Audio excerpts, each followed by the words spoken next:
Jesse, we need to cook. We need to cook, Jesse. We need to cook.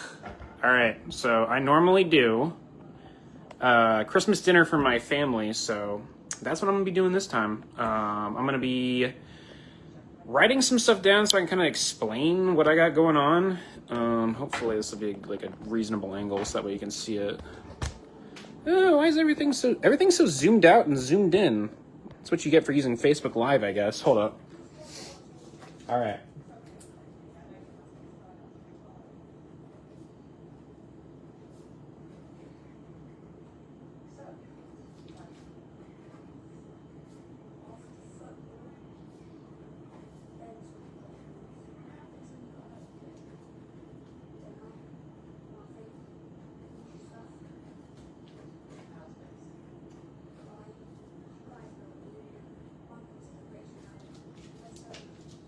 All right. Then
okay.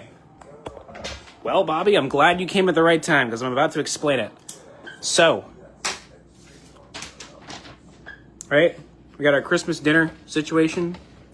So, obviously, every single year they want me to do duck because everyone loves ducks. So, when I get the ducks tomorrow, I'm going to obviously, take them apart and all that sort of stuff. Today is kind of like a day where I'm going to do all the vegetables and the set and stuff like that. So what I mean by the set is the actual farro saute with broccolini, green onion, all that sort of stuff. And then I'm going to work on the celery root cream, which is going to be like a creamy sort of sauce on the bottom, kind of adds to it. And then the honey thyme reduction, I got to wait until I make a duck stock in order to make this.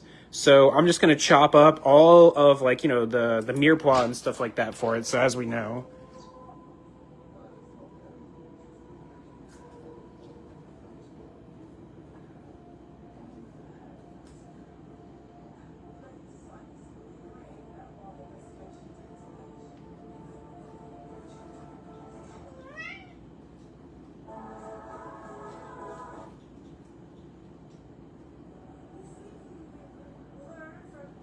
So, mirepoix, right?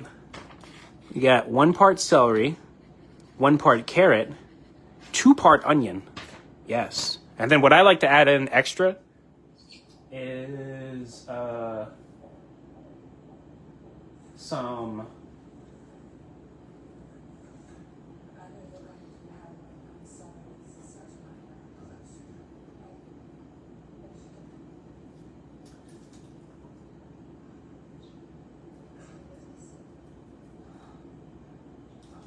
whole bulbs of garlic, and then bay leaves, peppercorn, all that sort of stuff. I mean, you've seen me do this shit a million times, but yeah, that's basically when I do my stock, that's kind of what we're going for. It's going to be 3 duck carcasses this year too. So I am going to have to render the fat off of the duck for the duck confit. But I think I'm going to do that tomorrow. Wait, did we actually get duck? Hi. Not yet. When are you gonna go get duck? I got to go out and kill them tomorrow.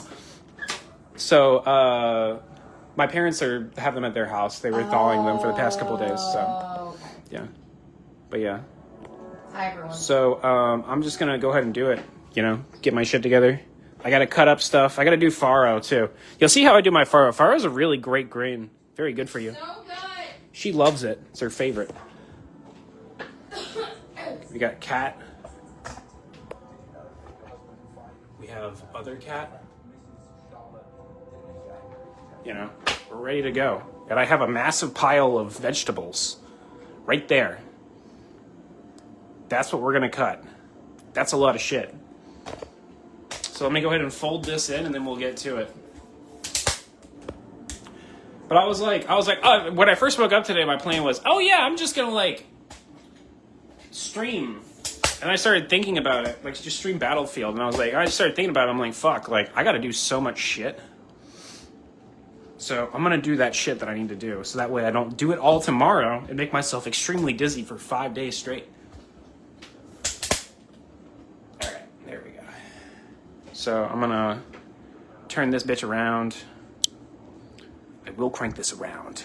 We need to cook, Jesse. I need to blow my nose before we get started as well, because my nose is still dripping. We need to cook, Jesse.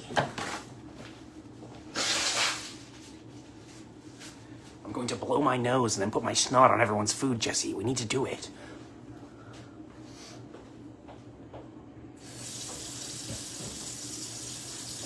Jesse.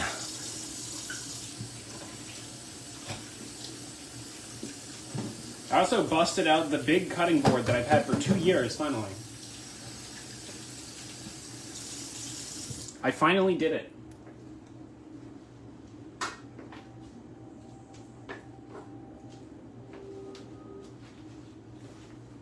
I finally did it. Sounds like a great addition? Yeah, pretty much. I've been in nothing but calls today at work. I'm ready for this time off. Yo, I hope you get that time off. I was good too. I do. All right, so Pharaoh, right? Good stuff. You'll see how I do this. I start it like risotto, and then you just kind of cook it like rice, and then that's it. So it's like the 1 part Pharaoh to how do you say, 2 parts liquid situation. Except you're starting it with like sautéed onions and what is it? White wine for your first edition of liquid. And then you like cook it all into it. And you just, you know, you add water. So, yeah, that's what I'm doing. Or you could add chicken stock. I'm not going to add chicken stock, though. Because I don't got it. Or I technically do have some, but I don't really, like, you know, it doesn't really matter. So, all right. I guess we're going to find shit to cut. The first thing I got to cut, I got to dice an onion, I think. So that's going to be our first thing we do. Now he's serious with a big cutting board. I'm telling you, dude. Time to get serious. We need to cook, Jesse. We need to cook. We must cook, Jesse. Why are you blue, Jesse? Why are you blue? Say my name. Say my name. Say my name.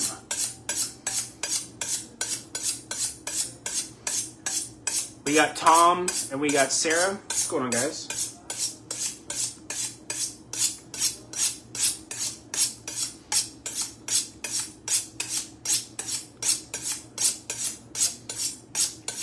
Okay, I think that's good. Oh yeah, if you do that type of shit with your knives, please, please, please, before you cook your food, always wipe it off. I mean, technically you can ingest iron and it's good for you, but that's what comes off of it when you do that. What you making? What you making? What you making? Well, if you showed up at the beginning, you would know, but you didn't. So I have to explain it again. Right? And that is inverted, so I will explain it again. I can't say that I'm upset. I'm just disappointed. Okay. Christmas dinner, right? This is my Christmas dinner. Pan-seared duck breast and duck confit. So it's going to be duck confit leg quarters, right? It's a Pharaoh saute with broccolini, green onion. Bring it together with... on the day, I'm going to bring it together in a pan with the... what is it, like a little bit of stock, butter, and Parmesan. So it's going to be like a risotto, but not a risotto. So then on the bottom of that, there's going to be celery root cream. So that's where like the majority of like the creaminess, like that good mouthfeel that you get from like a risotto is going to come from. It's going to come from this. If you guys know anything about celery root or celeriac, as some people call it, It's pretty fucking good. So yeah, we're gonna have that. And then a honey thyme reduction. So basically, I'm just cutting shit up today, right? I'm just cutting shit up. I have so much shit to cut up.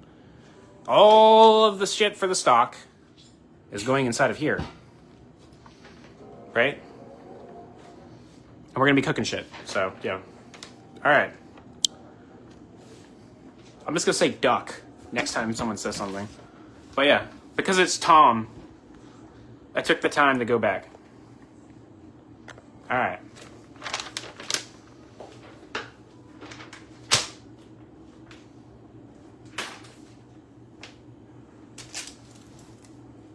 Now we have to go back. Okay. Yeah, we're gonna take this lid because I'm gonna need the lid later.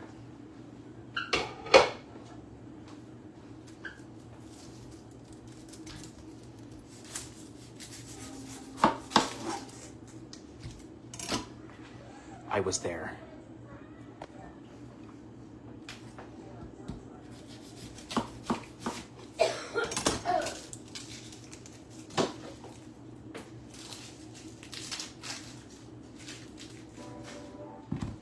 Yeah, so I'm gonna dice one of these and I'm gonna throw it in a pot, and then I'm gonna start cutting up all this other shit right here.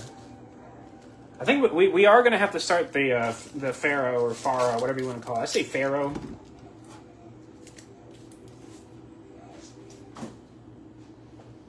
We are gonna have to start that before a lot of other stuff. So the idea is we start it and then we like put it on a flat sheet tray and then we're gonna cool it afterwards.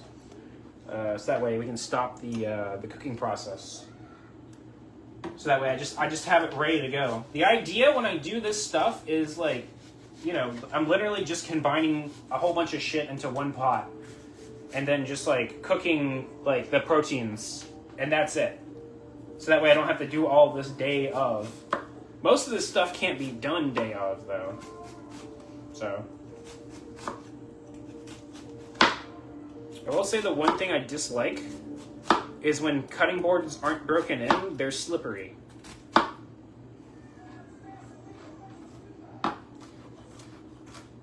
Those little pieces.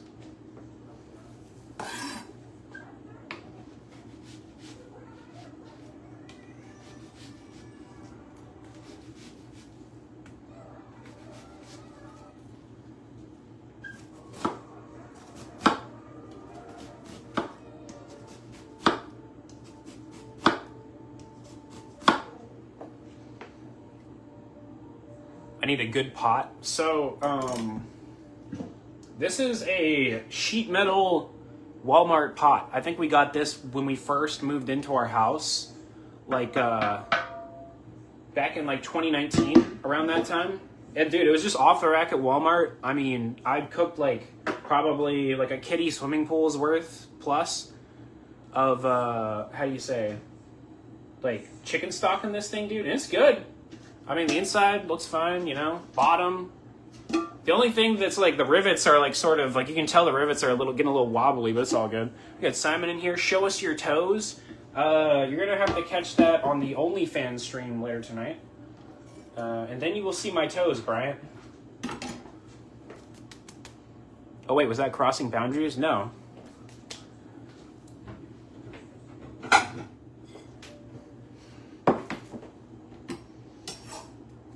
I'll show you them after I get my pedicure later today.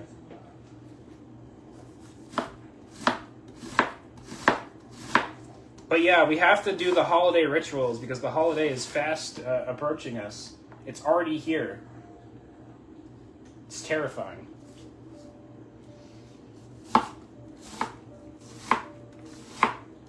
Can you show me what the Captain Crunch looks like?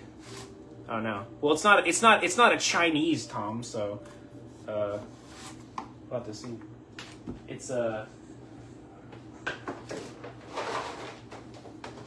Captain Crunch.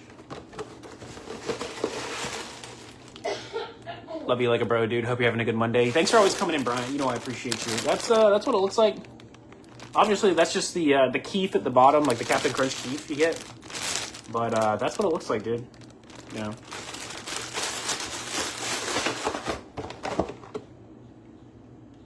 inverted nutritional facts. You know. But yeah, we're having a good time, dude. Just cooking shit. Cooking shit. And since I'm like doing a big old chicken stock, I'm literally not going to throw this little bit away. I'm just going to throw it in the pot. So, or it's going to be a duck stock actually, but I'm not chopping up the ducks today because I don't have the ducks. I gotta, you know, I gotta wait. I think I should be getting them tomorrow. Maybe we'll see. But yeah, I hope you all have a good Christmas too, Brian. Appreciate you as always.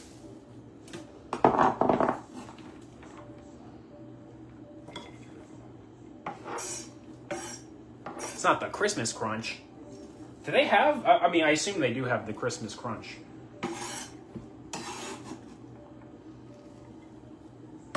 Jesse, we need to cook. We need to cook, Jesse. Got a little onion peel right there. Jesse. We need to cook, Jesse. Sugar, diabetes. That's all I read there. Yeah, pretty much. Sugar, diabetes. And they do give you a reasonable amount of daily vitamins to wash it all down. America, baby. America.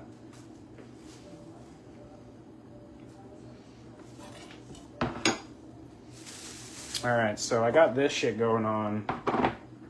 And then... I tell you what? Before I start the farro, I'm going to chop up this celery root too, because that's going to be a pain in the ass, so I'm just going to go ahead and do it. So here's something that pisses me off. Because I'm basically Andy Rooney. Fucking celery root, when you get it, they leave you the celery greens. When the fuck am I ever going to use the celery greens? We're old enough. We enjoy the fiber cereal. Yeah, I get this. I get the Special K, dude. I'm not even gonna lie, and it tastes good too. But I'll eat that. I'll eat that every now and then. I get the you know, that type of cereal. It's not for me though. That's Kiri eats that. So I'm gonna trim this bullshit,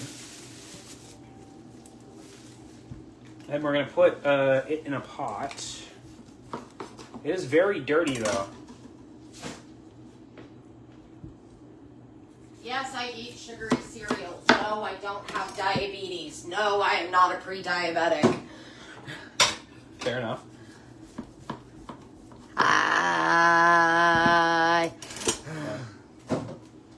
Also, what happened to regular K? I don't know.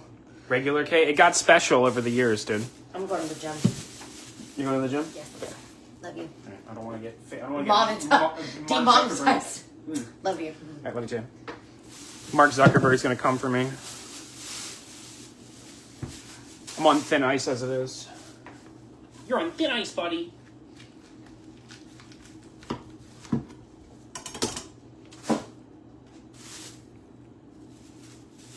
What happened to regular K? The story of how we got Special K cornflakes, or Kellogg's cornflakes, is a very interesting story. I'm going to rinse this shit off so I don't get a whole bunch of dirt on my cutting board. Because I know this may come as a surprise to some of you, but celery root comes out of the ground.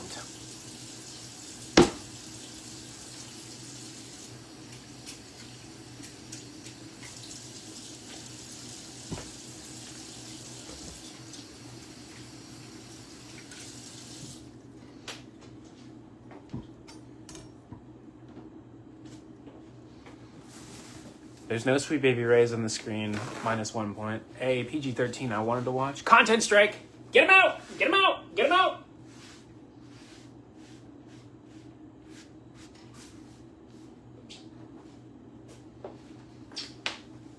Get him out! Okay. I gotta rinse this off too, because now I got some dirt on the old knife. Alright, so, I mean, some people will... like peel these bad boys, but I'm just gonna trim around it. That's how they always taught me how to do it, so I'm gonna do that. Because the thing about it is you can't really peel it, because you see you got these bits where like there's like roots sticking out and there's like still skin on the inside.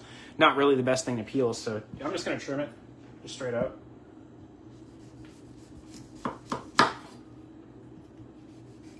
If you're wondering what the texture's like, it is somewhere in between a beet, jicama, and say like butternut squash, except it's not starchy like a butternut squash.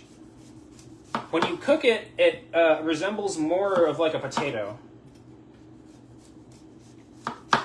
And it has a very, I know, celery root, this is going to be really surprising, but it has a very strong celery smell to it. Okay? And it smells really good. It tastes really good when it's cooked too.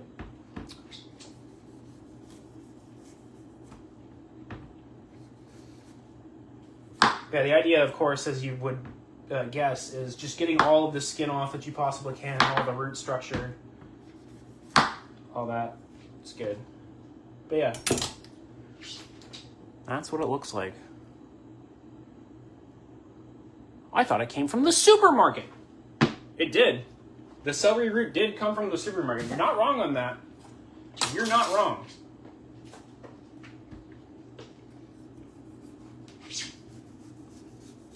You're not wrong at all. Yeah, the idea is to take off the skin and leave the most amount of like celery root you possibly can.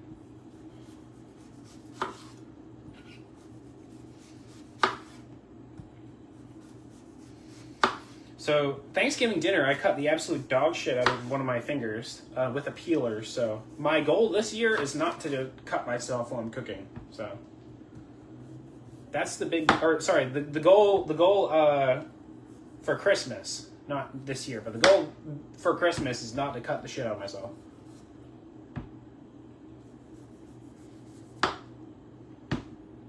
It's always a peeler or like a can or like something else, man. It's been a while since I've had like a good old-fashioned chop with a knife. Maybe I'm overdue. He's listing on vegetables like I actually eat them. I rarely eat this, dude. I haven't eaten this in like 4 years.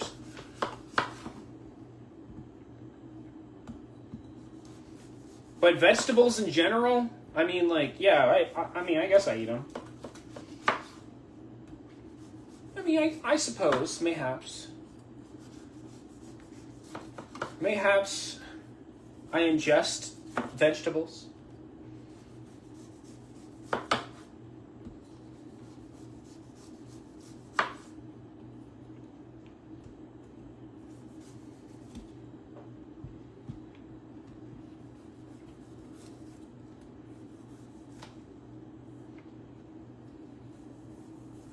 But yeah, when you do solid root vegetables, I mean, like, just go slow. That's all I can say. Because if you go quick, you'll fuck yourself up. I've seen plenty of people fuck themselves up on root vegetables. You gotta go slow. It's okay to go slow. It's fine. No one's going to judge you. And I feel a little bit of soil still, so I'm gonna wipe off that portion of the cutting board. We're gonna keep going. Because nothing's weirder than you know, like when you eat somebody's food, and then you have crunches. You know what I mean? Like the crunch of like soil in your mouth. Not very good. Some people like it. I don't. So I'll go ahead and just rinse these bitches off too. I don't even care. Just to make sure I don't get that crunchy crunch.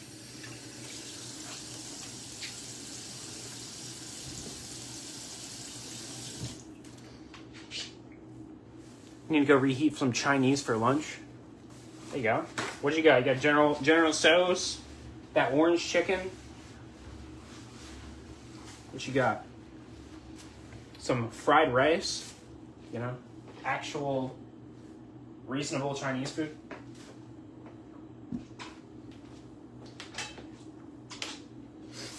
Yeah. So when you do it, you don't want to just like chop down because you'll fuck yourself up.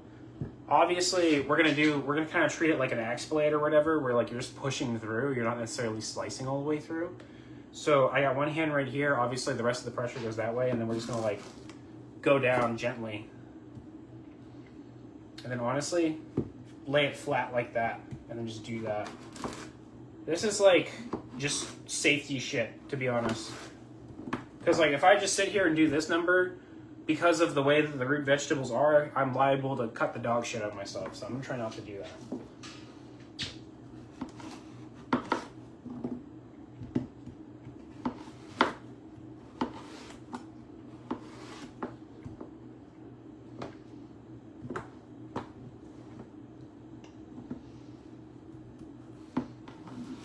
And since I have such a large knife, I do have a lot of leverage. So, hey there, what you got cooking, buddy? We're doing pan-seared duck breast, duck confit, a farro saute, and that.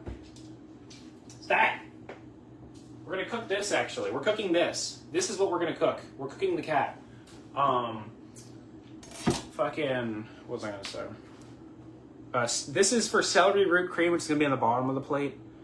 And then yeah, we're just cutting up vegetables for everything today, essentially, so I don't have to do a whole bunch of shit all in one day.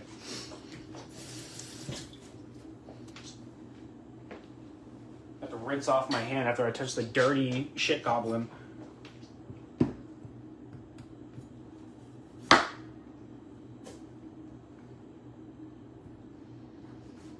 We're cooking the cat. It's going to happen. He's going to go in the pot.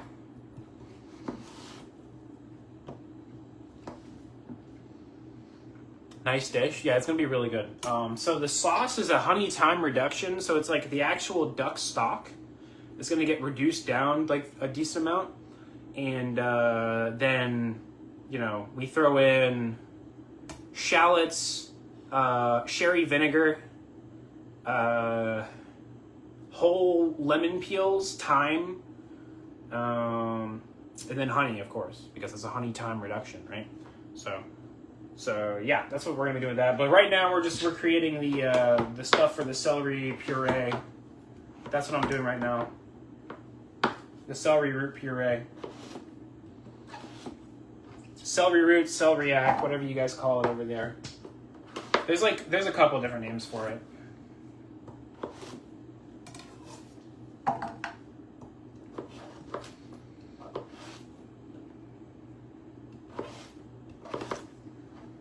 The smaller they are, like typically the better. They'll cook a little bit quicker. And when I put it inside of my my food processor, it's gonna cook quicker as well. Okay, have fun. You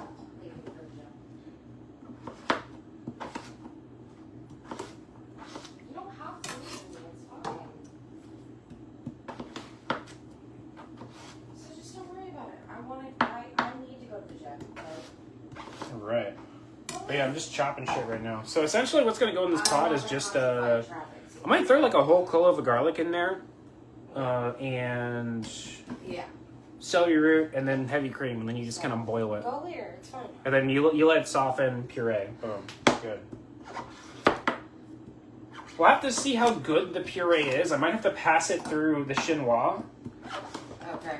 I don't think I'm going to have to, though. I don't think I'm going to have to, because that's not ideal. So Great. yeah.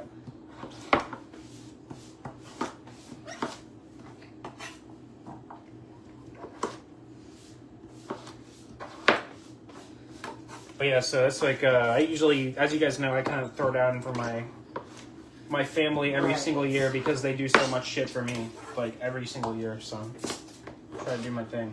Yeah. And what did Emily say? Okay. But yeah, I might have some of this left over. The thing is you can mix this shit in with pasta and throw some Parmesan in it, dude. It's actually pretty good. It's like a fucking it's like a Alfredo almost when you do that. If you have leftover, that is.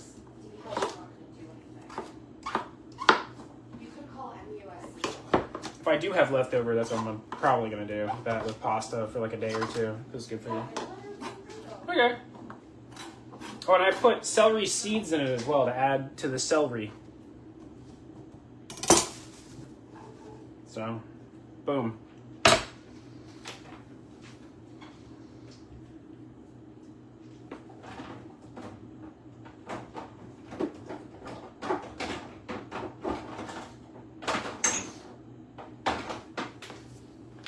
We got a celery overload, you know?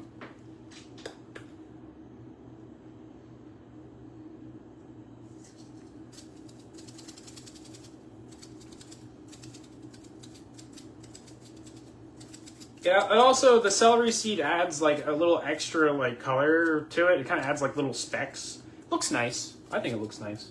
It tastes good too.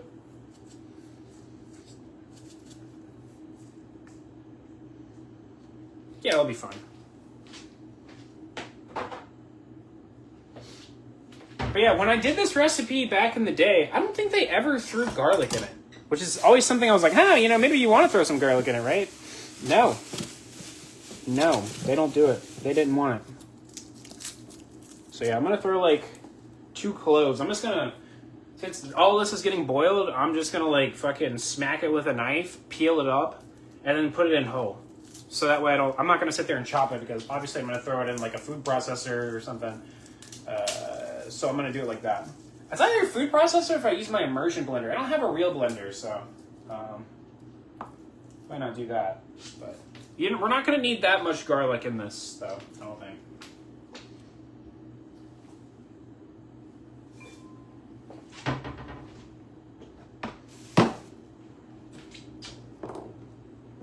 It's trying to run away.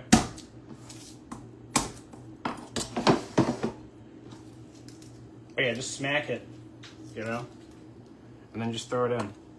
Good to go. Take out that little piece of peel that fell in there.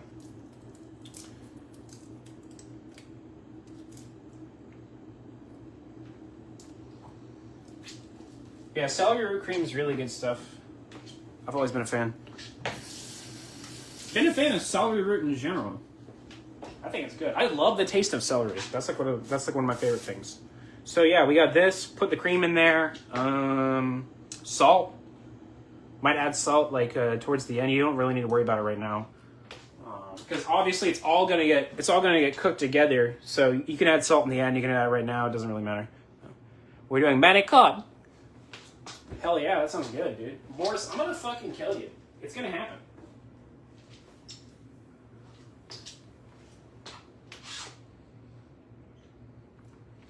Not actually. That's not gonna happen. I'm lying. Alright. A whole quart of heavy cream. Yummy. You guys ever drank heavy cream before? It's an experience.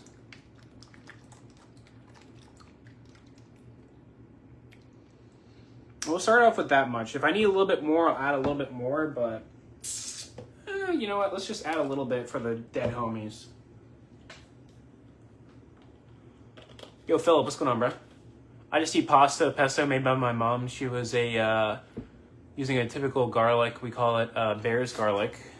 Don't think you have that in the U.S.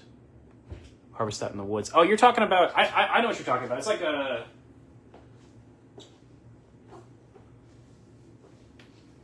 I think I've used that before. It's like a green garlic? Is that we might refer to it as green garlic.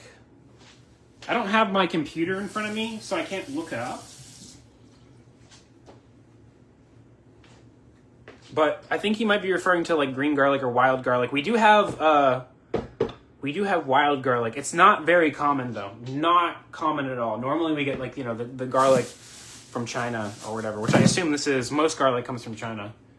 Green garlic or like wild garlic. There's a whole bunch of different varieties.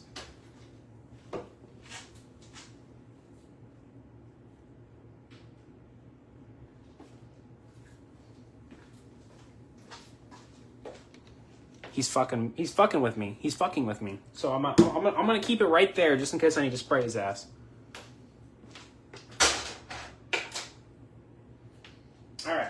So we got that ready to go. I'm gonna measure this shit out. I don't really know how much this is. It might be a lot. It might not be. I'll tell you what. I'm not even gonna reseal the bag. So I'm not even gonna fuck with that. Just gonna do that. Let me rinse this off.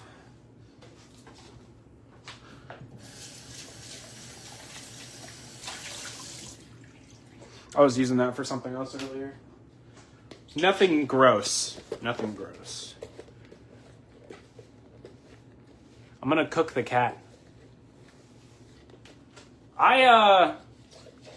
So green garlic is it. But we used to do we call it a compound butter.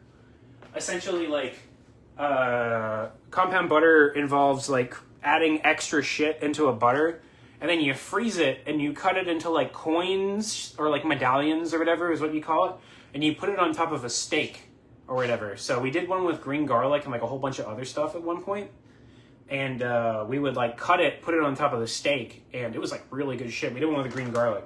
So I used to work with a whole bunch of old school ingredients back in the day, so I know about that shit. Not a lot of people do know about that shit, but I know about it. Not to toot my own horn or anything. It's just that like I used to work with a lot of like people that want to preserve like old traditions and like old ingredients.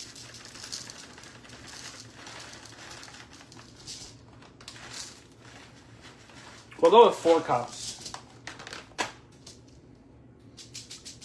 It's not really 4. A little bit more. More.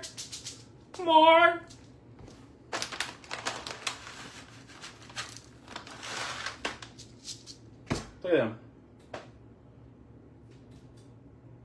Anything he can do to cause a problem. There's nothing he can get in over there. Over here, there's plenty of shit he can get in.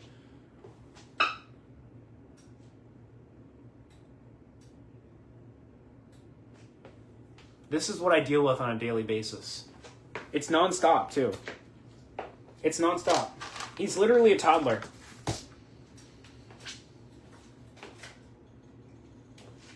All right, so once again, when we do the farro, like it's gonna be like risotto at the beginning. Dude, you need to visit France at some point. I don't got any fucking money.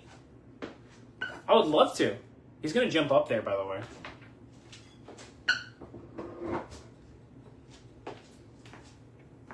At some point, it would be cool. See? Look at him.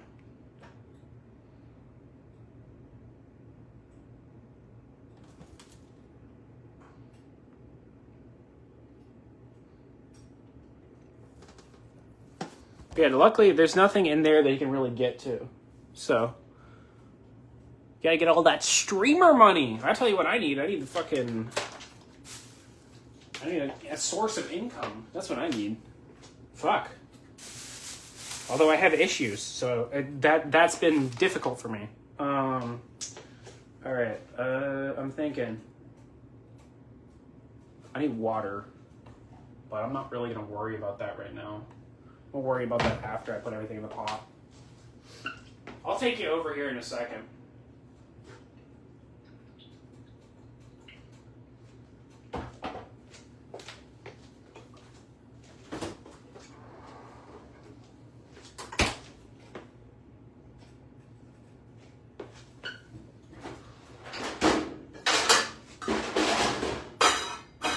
I'm gonna put a lid on the celery root cream. Gotta get that streamer money.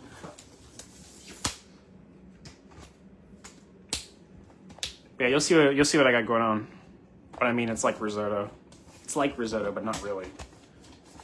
The beginning is. The rest of it's like rice.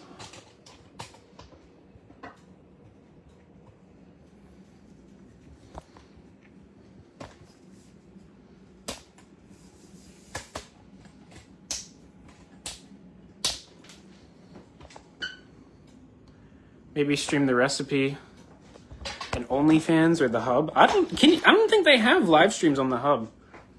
They might. I don't know. I know that they probably have live streams on like OnlyFans, but that's only because it's like a more modern platform.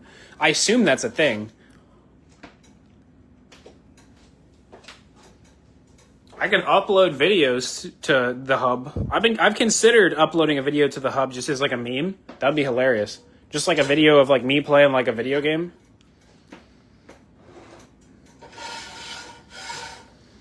There's a guy who does math problems on the Hub.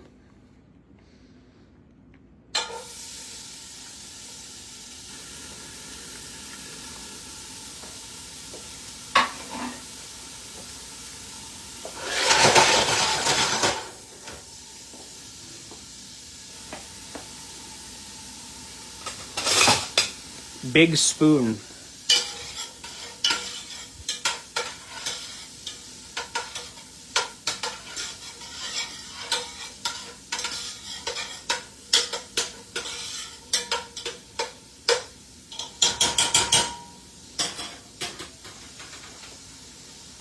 Math teacher made it? Yeah.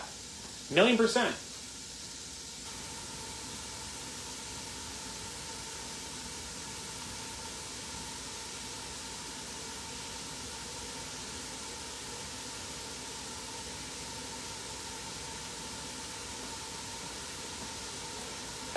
Now we need 1 Zin.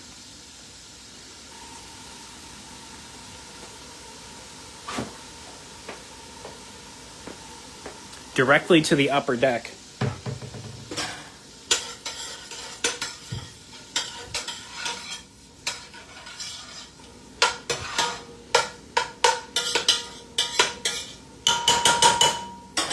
I'm gonna fill myself up a cup of water while this is going too.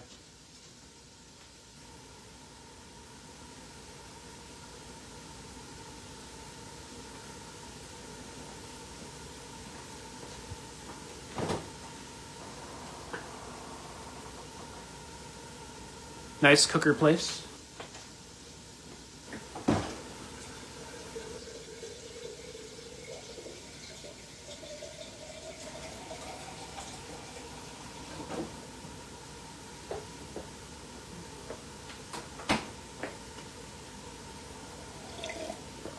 Can I zoom this in? I think you can. I zoomed it in earlier in Kiri's face. Yeah. Maybe a little farther out, though. I do a little farther out. Did I fuck it up now?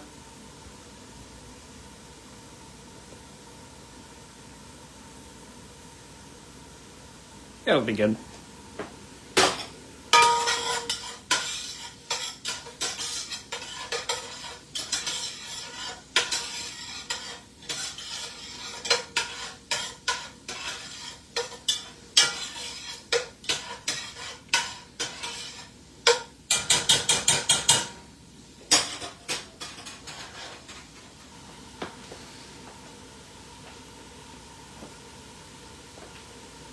But yeah, we're just going to be doing this. I've had a lot of shit to do in the past, 2 weeks. Let me tell you. A lot of stuff going on. So, not that much time for video games. I'm going to have a shit ton of time for video games, the 27th onwards.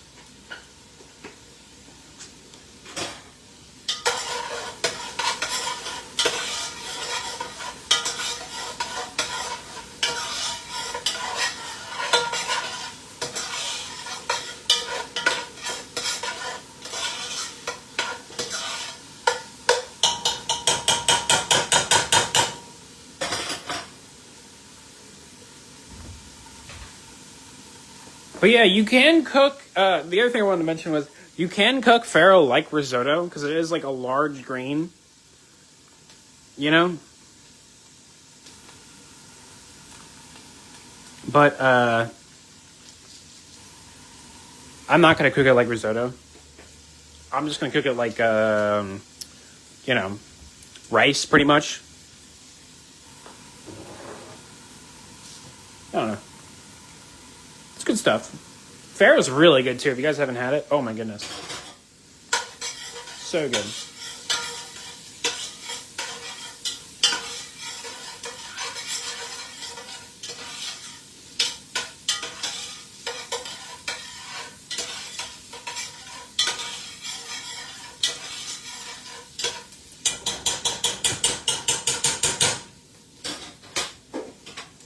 Okay. We're getting to the part where the onions are sauteed up, so we just throw it straight in. Right? And I'm just going to let that sit for a second while I fill up this with water.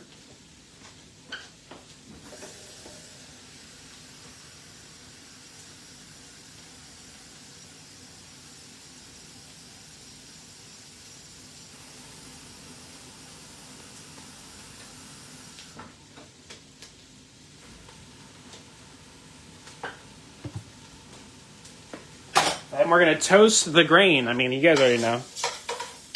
You guys know how to do this. With the risotto, stuff like that. You toast the outside of the grain. First edition white wine. Add a little bit of salt. I'm going to add a bay leaf to it too. Same concept.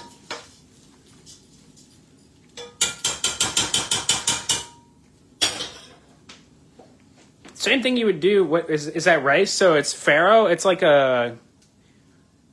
a wheat grain essentially. Sort of similar to barley. So look up farro.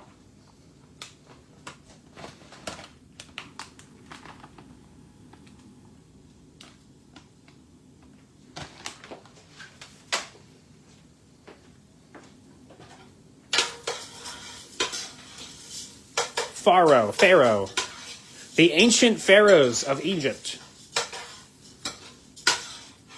I don't know.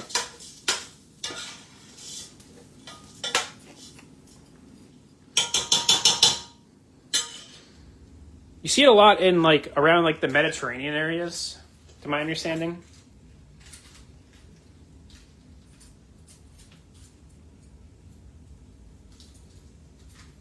It used to be a major food group of the ancient Romans, actually. They used to eat a lot of it. It was one of the things you could carry with you on long marches. There's a myth that I didn't realize was a myth until earlier this year. People talked about, oh yeah, they used to pay the soldiers in Pharaoh or whatever. Apparently that's not the case. They would just, carry it around because it's easy to eat. And easy to boil.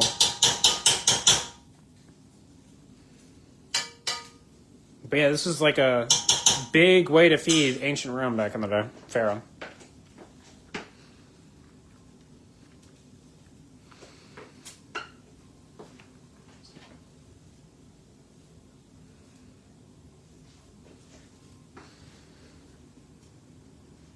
Let's check on the celery root. What a wonderful smell. Big thing about this is just checking the bottom, making sure that it is not going to burn because you are essentially boiling cream. So.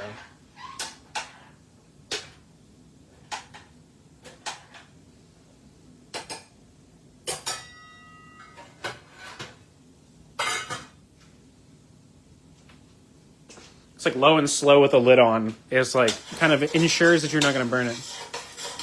Yeah, it looks toasted enough to me, I suppose. Once you start hearing that pop noise when it comes to grains when you're doing risotto style stuff, then it's typically good. And then Chardonnay.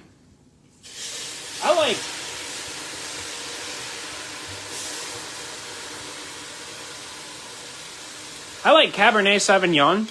That's my favorite. Or sorry, what I meant Sauvignon Blanc. I know my pronunciation's ass, but Sauvignon Blanc is really good for cooking because it's a really neutral wine. It's very acidic.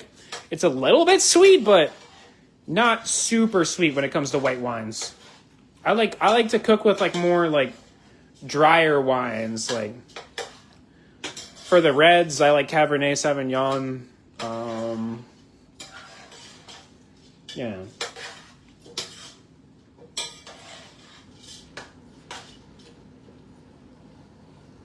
Anything that doesn't have an absurd amount of sugar in it, I pretty much use.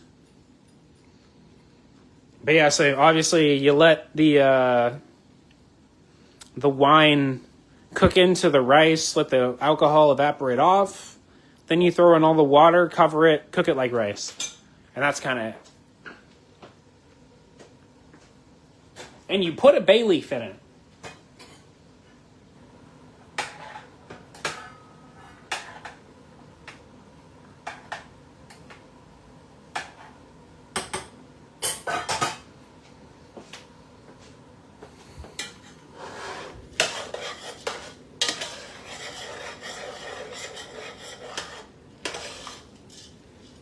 Yeah, you gotta love this stuff. This is good stuff.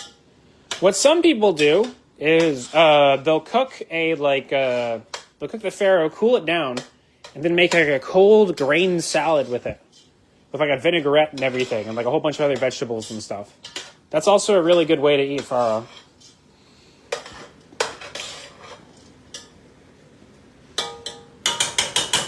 It's way better than those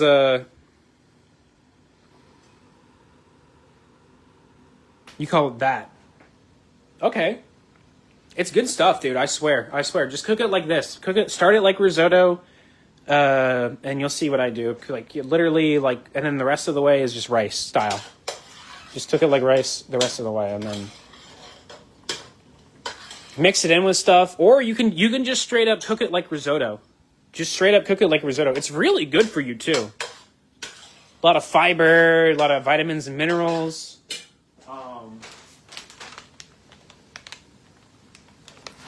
It's got a decent amount of iron, potassium. Yeah, fiber, decent amount of fiber. It's just good for you, man.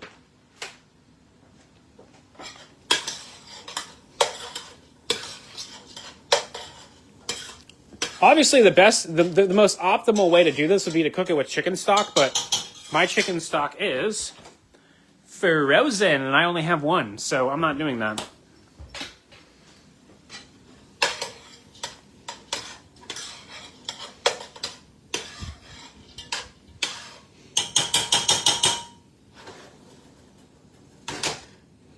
All right, that's looking good to me. So we just throw the liquid in, bring it to a boil, then turn it down. I gotta add 2 of these because it's a 1 to 2. Bulgur. I think we call that bulgur. Oh boy, fiber. Everyone needs fiber. Fiber a day keeps the hemorrhoids away. Isn't that what they say? Okay, big question. Is that pot going to boil over by the time I'm done filling this up?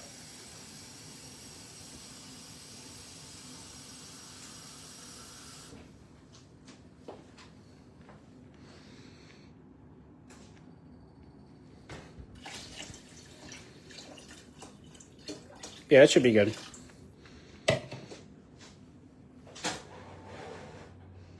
But yeah, anytime you do grains, don't just like violently boil them. Literally bring it up to a boil, cover it with a lid, and then turn it down to like a simmer or like a low. On this thing, this is my hottest burner. So low is like a simmer, like a low simmer. But like don't just, a lot of people when they cook grains, they just boil it the whole way. You don't have to do that. It actually turns out better when you don't do that. 9 times out of 10.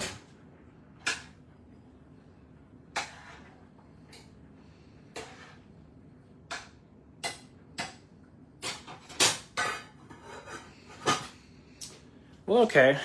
Now we will get the bay leaf, which is one of the most important ingredients you can have.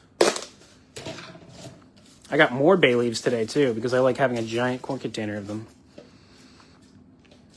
We'll put a third one in.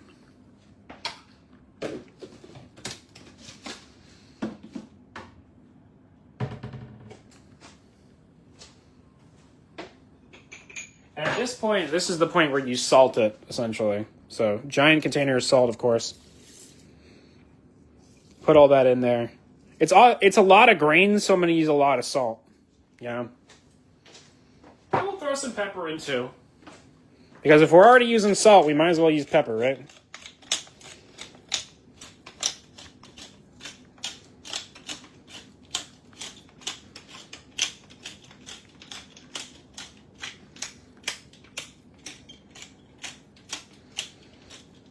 But yeah, I was looking for something that's very, a hybrid between like spring and like winter-ish type food. And this always does the job. Anything farro's very like winter-y. I don't know. The green onions and the broccoli, maybe not so much, but making a nice seasonal dish for Christmas is nice.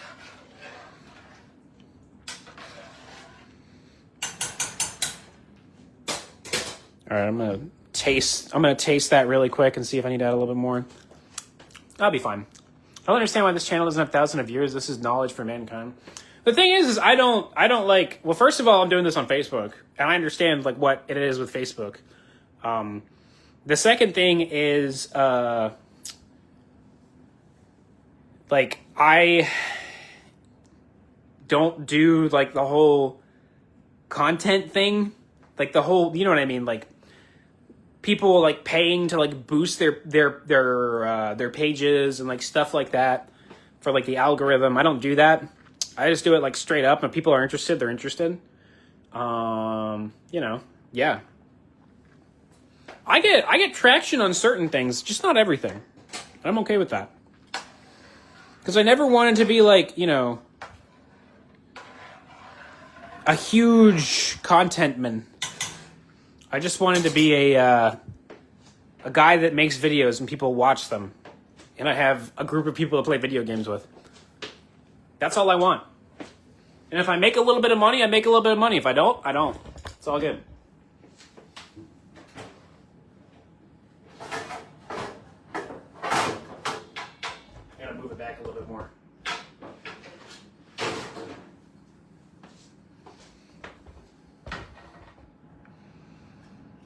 It's gonna be good. Yeah, it's gonna be really good.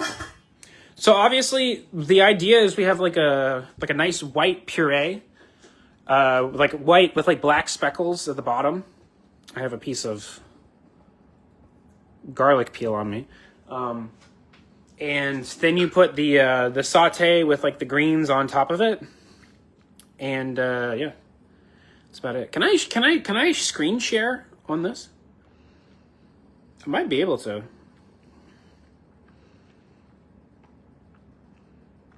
If I minimum. What is this? No, it's requesting people to join. That's turn around. I don't know if I can screen share. If I could, I would show you. But, you know, just bring this up to a boil, turn it down, good to go. It's okay if you have a little bit of liquid left in it too, because you can just strain it out, it's fine. Right? Because I'm doing like, it's like a saute. Do it! Just do it! What is Shia LaBeouf up to these days, man? What is he doing? He's a little weirdo.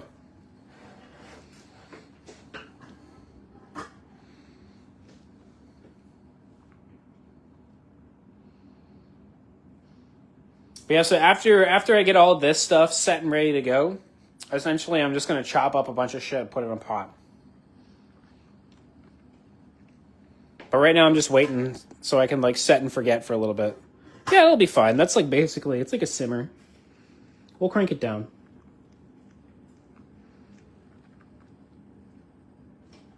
But yeah, if I have to strain this out, it's fine. He recently converted to Catholicism. Oh, well, that answers that.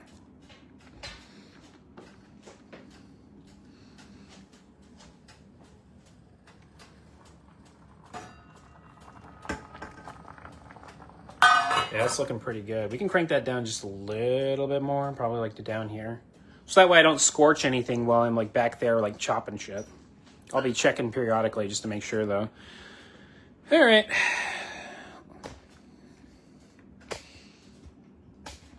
I'm gonna collapse my my shit again and then we're gonna get to it.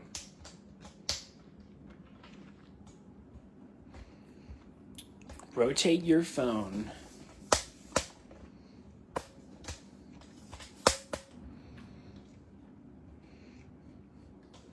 Yeah, Shia LaBeouf just seems like one of those guys, you know?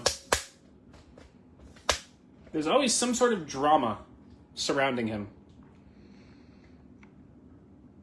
Padre Pio and ended up converting after? Okay. I can put my face into your stream, but you don't want to see that. I don't think I want to. Okay. So, I guess I'm gonna like... I have a lot of shit over here. So I'm going to start off with some of this. get it ready to go.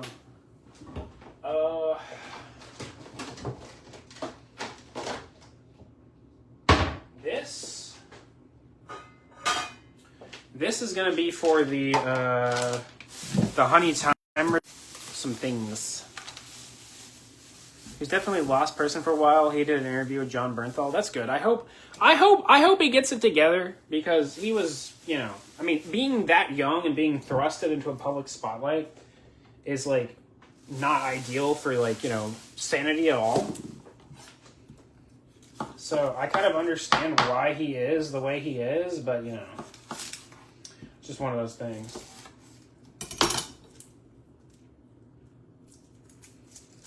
Shallot. I should probably tip and tail every single one of these, because I actually have to do a lot of these. I think I bought like 5 of the shits, so. Shallot. Shallot.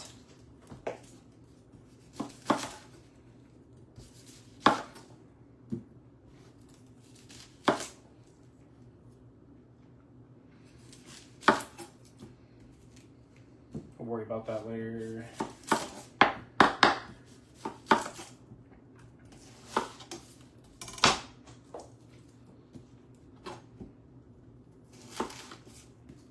Shallots are great. They're a little expensive for what you get out of them, but they're great.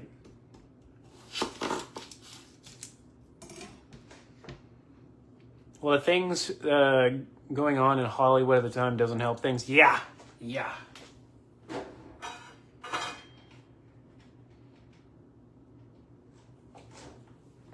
No, I hope he, you know, finds some sort of peace in his life, because he is a good actor. I do appreciate the stuff that he's been in.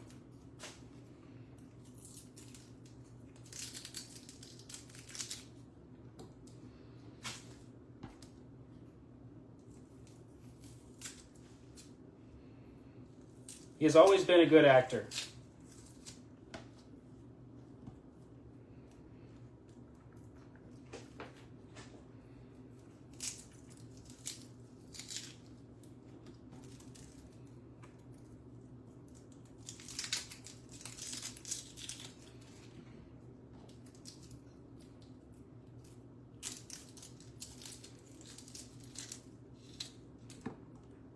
Oh, let me tell you, these shallots are very powerful.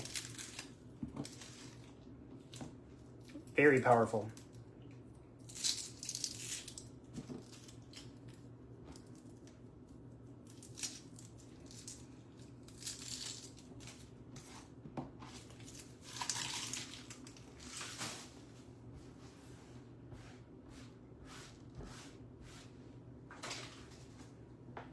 Yeah, I'm just going to cut them into chunks, because that's what I got to do. So just like large chunks, that's it. Because they're going to get boiled and then strained out of the sauce, essentially. That's why I'm doing large chunks of shallots. And the more together they are, the easier they are to get out of the sauce. So that's what we got going on.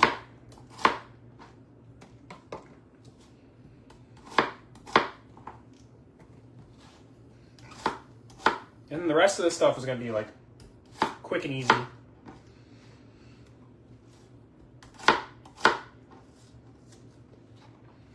Relatively quick and easy. So I'm gonna have a little bit of a time crunch this year, but I'm not gonna have as big of a time crunch as I had last year. Essentially, that's what I'm trying to. That's why I'm doing this several days ahead of time. Because what? It's like the 22nd. Christmas is like in 3 days, so.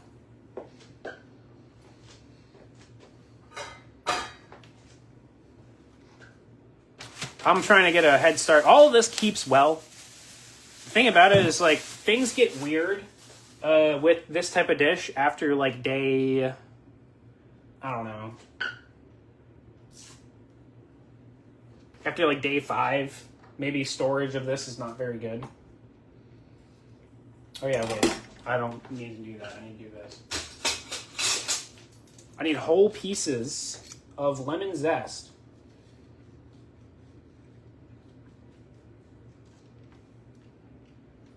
Like this. And you want to make sure you get the least amount of white possible. I have a little bit of white there, not a lot though.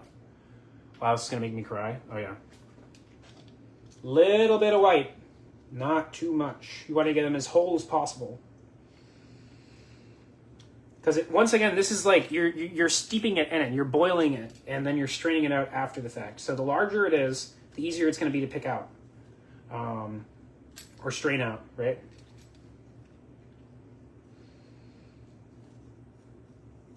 And honestly, the amount of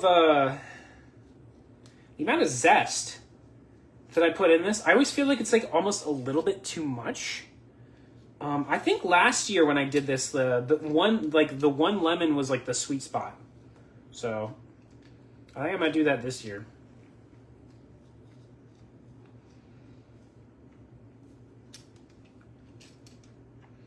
Yeah, just like small chunks. It's okay if I don't get it all. Just small chunks.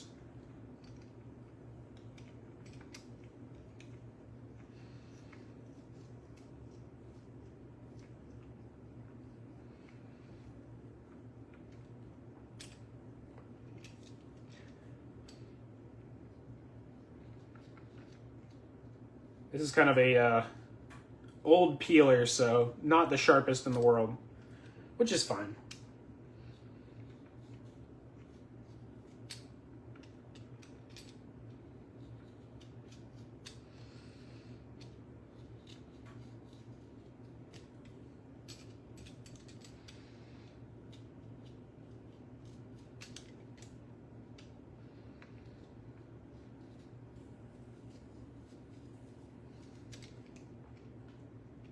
Kind of looking back and checking.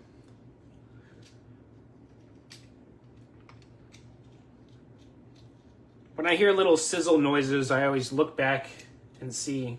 The more you cook stuff, the more you can gauge doneness of something by how it sounds, not just by how it looks.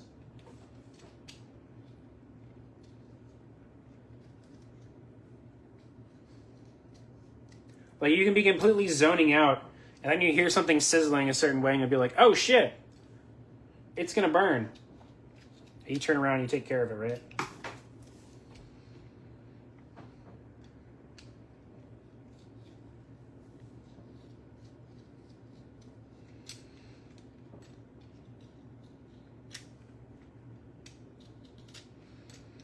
I tell you what, I'm probably gonna put the lemon zest in a different container. I have like a smaller container. I thought I'd just like tie it up in a little like dime bag or something like that. Would be all good.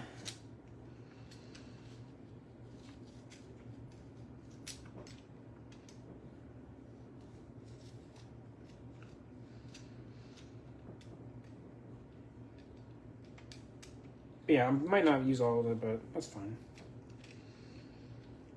Yeah, that'll be good. I'll let the rest of it just stay there. Because once again, I feel like when I do this, it's a lot of lemon. It always feels like a lot of lemon. So, yeah, let's do a dime bag then.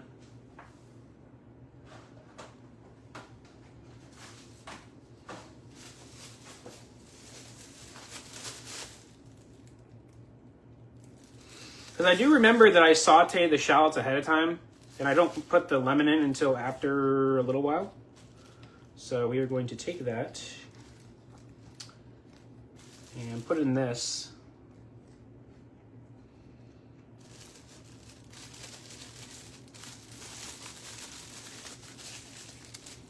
And I have the thyme in like a little container. It's just the whole time just steeped.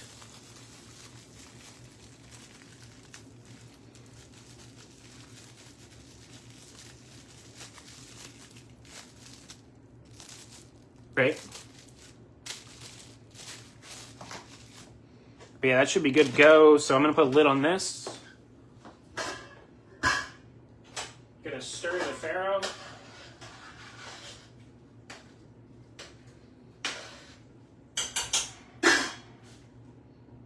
Check the celery root,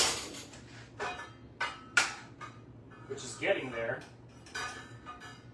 I want to get it as soft as I can before I start pureeing it, the celery root, because I don't have very powerful mixers, so the softer it is, the easier it's going to puree.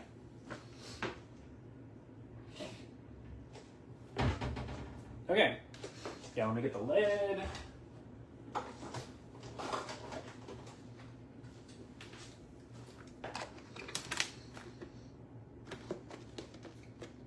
Time for the work meeting. Good luck.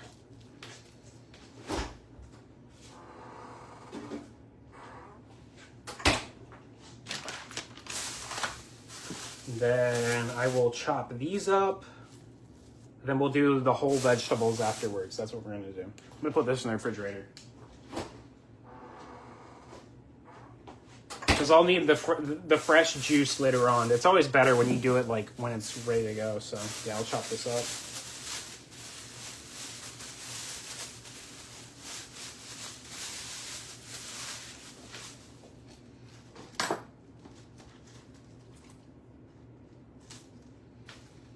Get as many of the shitty bits off as I can.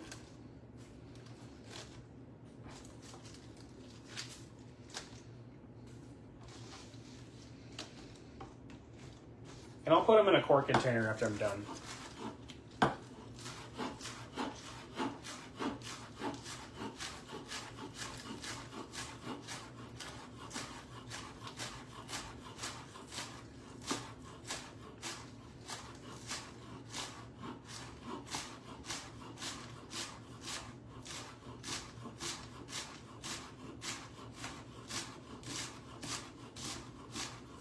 I'm gonna get some of the whites, not a lot of them though, because when you get them from the grocery store, the farther you go down, they typically have a lot of soil, so I'll probably stop right there.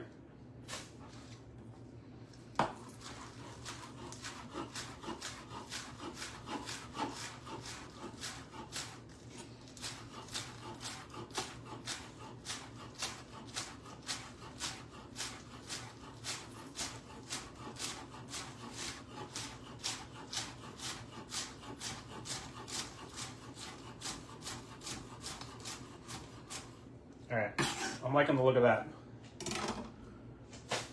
Good to go.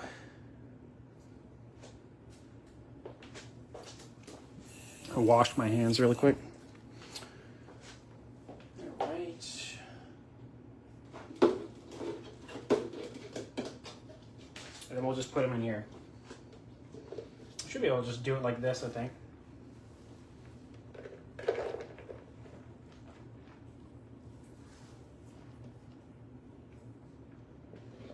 Yeah.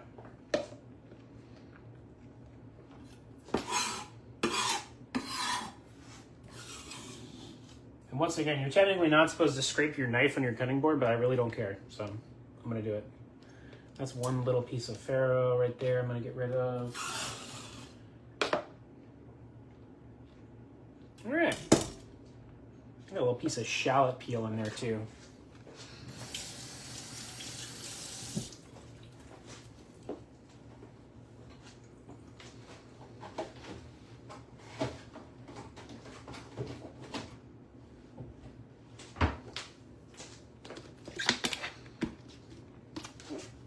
Okay, now for the big boys. The large boys. I'll tell you what, I'm just gonna scrape this shit directly in here.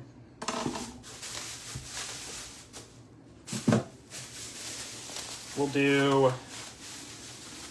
do the onions and everything else first, and I'll peel the carrots and then do that after the fact.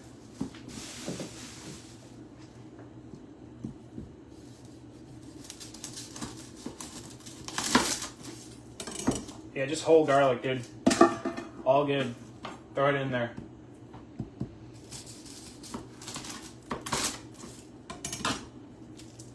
I'm gonna do like, I usually do around 2 or 3. I'm gonna do 2 this time. Save the other ones for later on, because I'm gonna need them.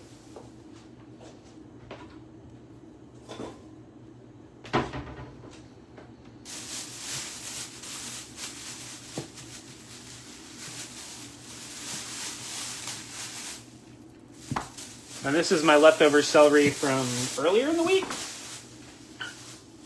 Looks like there's a little bit of dirt on the inside, so I'll rinse that off really quick.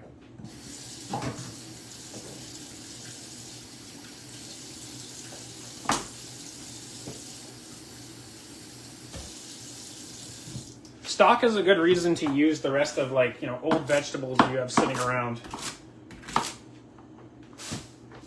I'm gonna move this so I don't end up getting plastic in my food.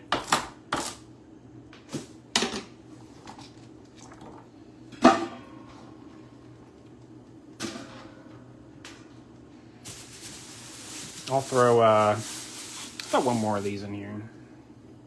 I'm gonna check this first though, just to make sure that I don't have a whole bunch of dirt in here, because I do see, yeah, see, there's like a little dirt, right? What's going on with that? Dirt. Get that little piece, put that over there. I'm not gonna worry. There's a little bit on like the bottom of that, but I'm not gonna worry about that. Fresh out of the ground.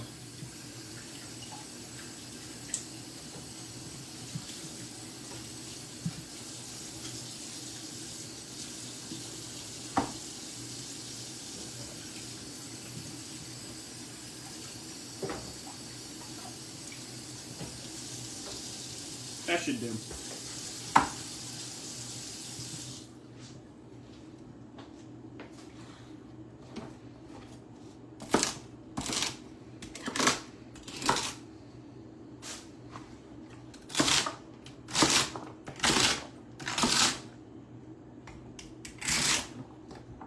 Yeah.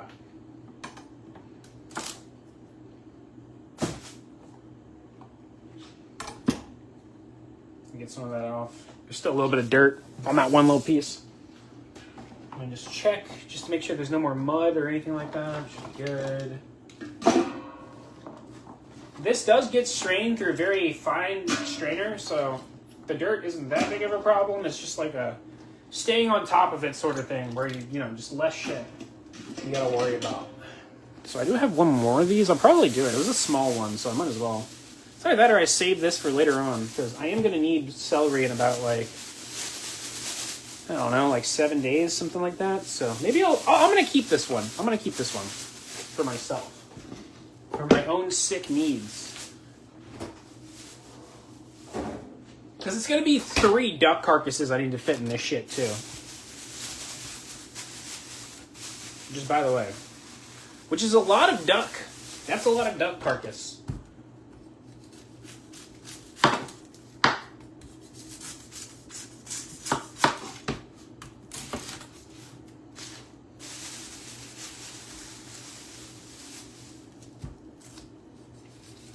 The other thing about this is, because of the way I'm cooking it, I'm going to have a lot of duck stock left over.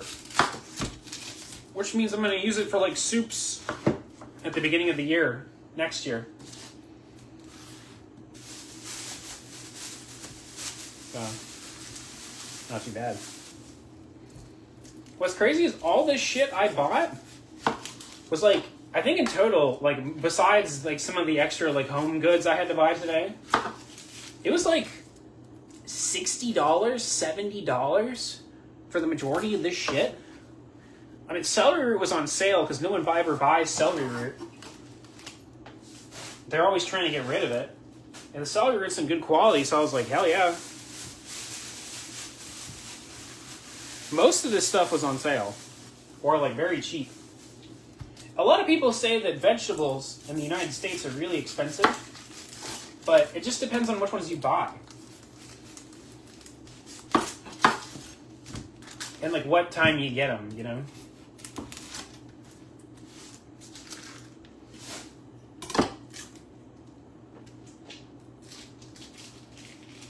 I don't know. Some places, I assume they are very expensive. Where I live, not too expensive. If we're talking about things like avocados, like, yeah, sure, those are expensive for what they are. Most of the time. Like, there's better vegetables to eat than avocados, though.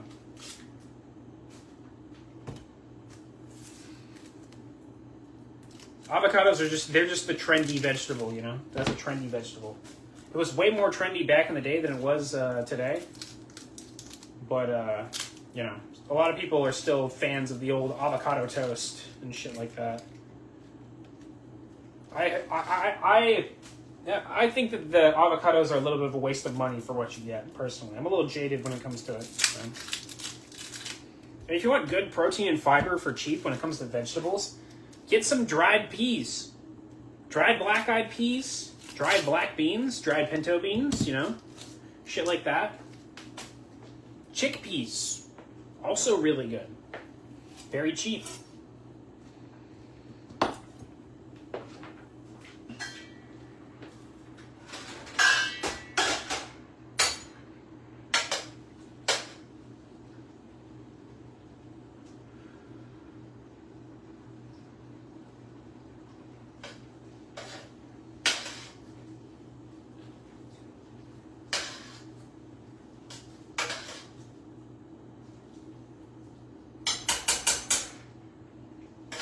Okay. I'm going to take a little bit of a break and strain the risotto and put it on a sheet tray. And then we will keep going. Because I did put a little too much water in it, I think. And it feels like it's like pretty much done, so I'm just going to go ahead and do that. It strains well, too. It's not like straining, like if you fuck up and strain rice or something like that. It's okay to strain risotto, I promise. It looks a little, or not risotto, sorry. It's okay to strain farro. Because the grain is, because it has the germ on the outside, so we refer to that. It holds together extremely well. So, all right.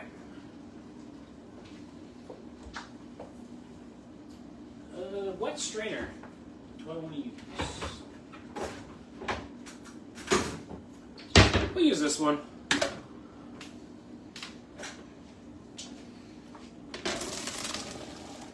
Okay, that's a lot. So you may see this and be like, oh shit, it's just going to carry over and keep cooking. Not necessarily the case. So you have a massive pile of farro. Get all the liquid out of it that you possibly can.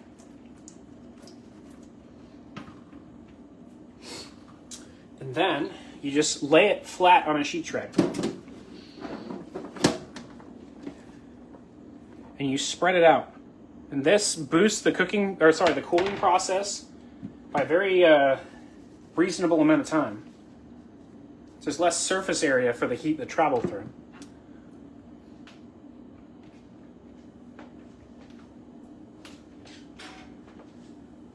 The only time you'd really be having to worry about this is if you're, I don't know, cooking for a large group of people like I am, so. You just spread it out as thinly as possible.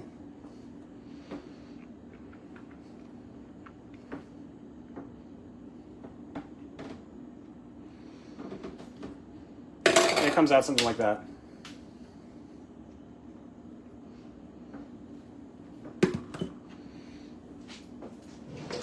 When we do large batches of risotto at restaurants, we do this as well. Any grain, really.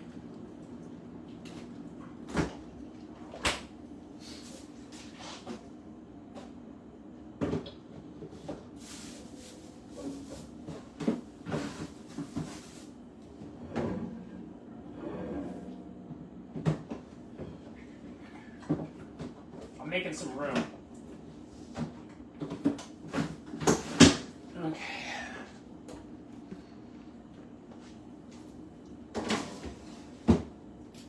Okay. Boom. That's cooling. We're going to finish this up.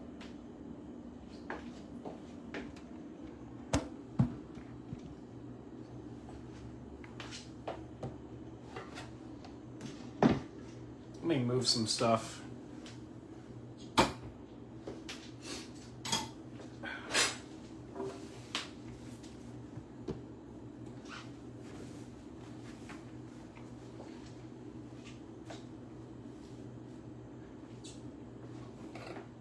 Okay, good to go.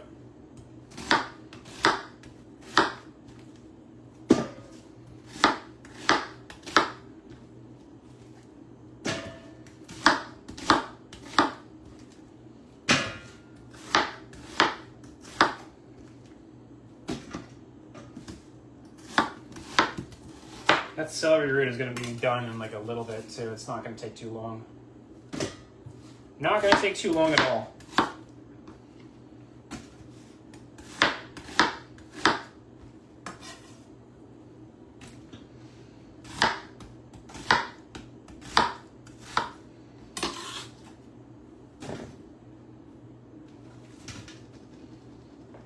Good. Now we're going to do the carrots.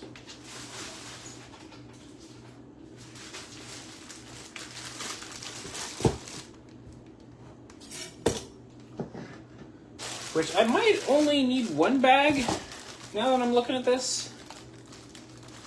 Maybe. I'm going to do one bag. I feel like the last time I did stock, it was like I put too much carrots in it. So we'll do less this time.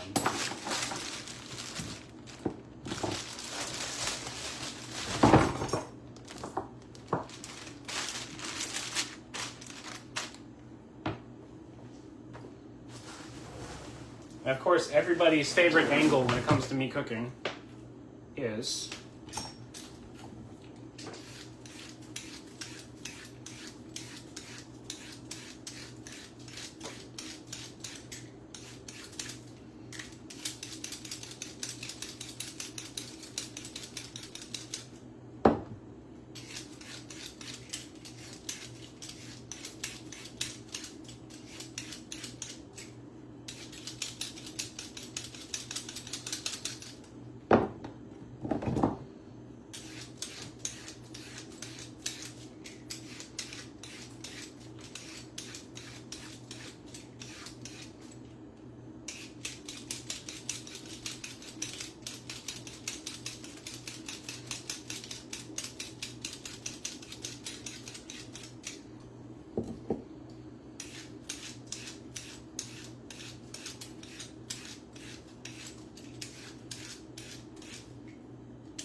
we'll see. Maybe I pull a couple more out of it.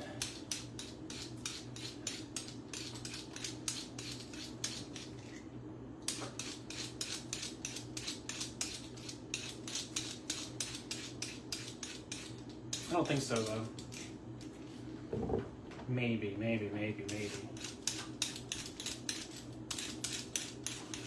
This one has a curve in it.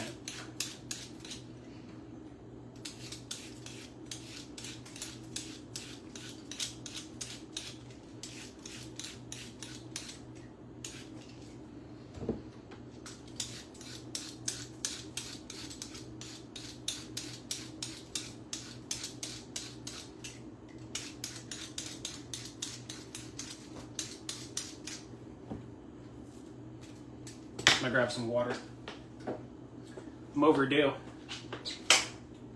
Overdue on drinking water.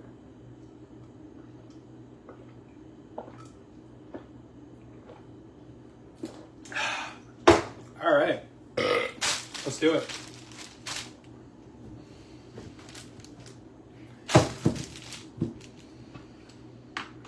Put that over there.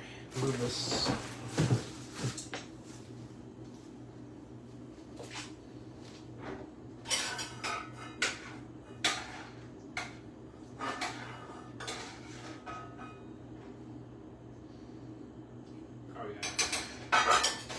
Wonderful.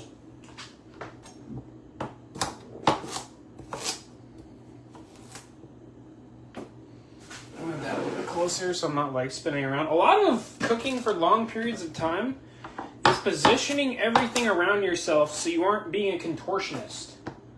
And like doing a whole bunch of like crazy like maneuvers and like, you know, fucking up your back, bending down. You try to limit the amount of like twists and bends you do while you're cooking for long periods of time.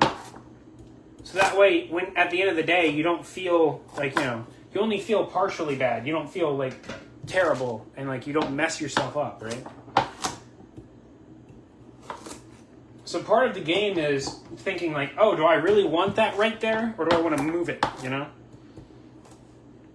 Something I learned early on, and I was very blessed with that information because it actually saved me a lot of aches and pains and injuries that I could have had later on. Because it's something I was always thinking of. Oh, I might add a couple more in here because I feel like, you know what? No, I'm not gonna do it. I'm not gonna do it. I'm gonna stick with this amount of carrots, and I'll just do something with these later on.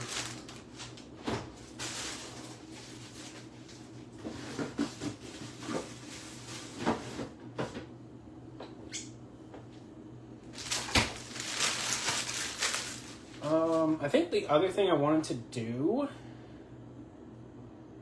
was I might blanch the broccoli, you know? That's what I'm going to do. I'm going to blanch the broccoli while I'm thinking about it because I have a feeling if I don't, it's going to be like too crunchy inside of this. And with blanching stuff, you know, like it's okay if there's a little bit of shit at the bottom of the pot because all of this is going to come together. I don't have to worry about anyone being gluten-free. Big thing to remember if you are cooking for gluten-free people is people who are gluten-free can't eat farro. So just be aware of that if you're cooking for somebody who is like celiac or some shit like that. Because you don't want to kill them. You don't want to. Unless they're they're a really frustrating gluten-free person. Gluten-free and celiac is two different things though. Most people who like put orders in that are gluten-free are like gluten abstainers. You know, like they want to limit the amount of gluten they have. People who like put in their orders as celiac, that means they have like an actual problem where like they can go into like anaphylactic shock depending on the severity of the allergy, or they have extreme issues after eating this. So just something to keep in mind. That's why I always ask people, I'm like, are you gluten-free or are you celiac? Because it means two different things.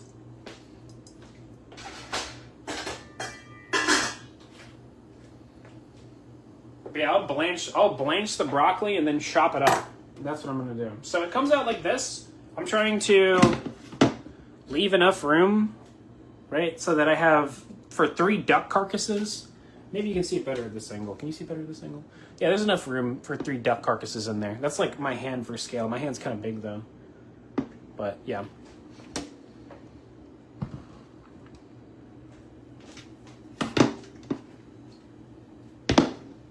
All right. And that's good to go. So while we're waiting on the water for the broccoli to come up, I'm going to chop some of the harder bits.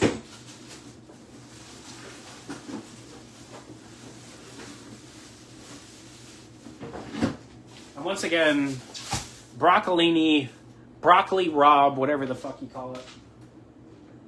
I think broccoli Rob is different than this. I can't remember.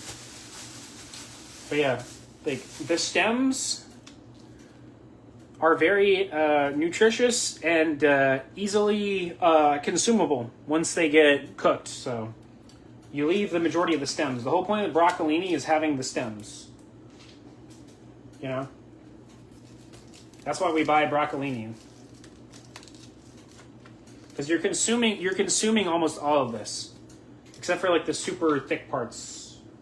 You don't consume those.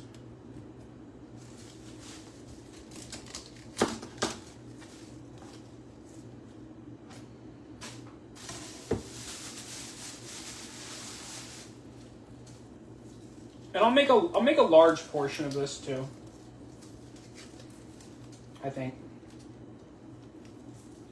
We'll probably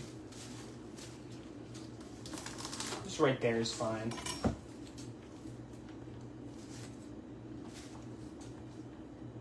Because some of these are thinner stems on that bunch, but they get oxidized and like they become hard and like tough. It's not very good to eat.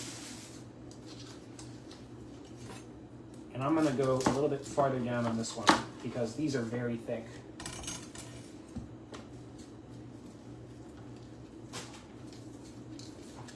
And then we'll just blanch these and like cut them up, and then that's that.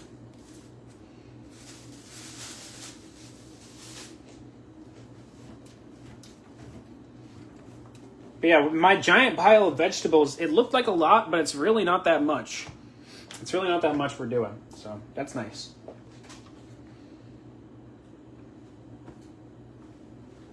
The idea when I do this stuff is making the best tasting dish I possibly can with the least amount of effort that I can put out for it. So that's what I'm gonna do.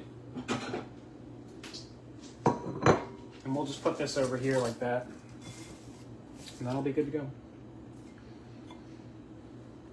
I'll clean off the cutting board too while I'm thinking about it. This one does not fit in my dishwasher.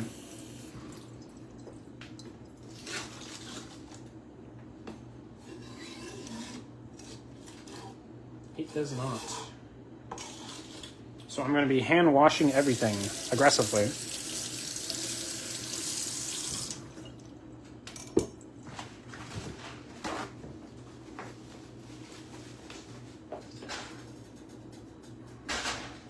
I smelled something burning, but it's a piece of farro that got stuck to the bottom of the pot. Which is fine.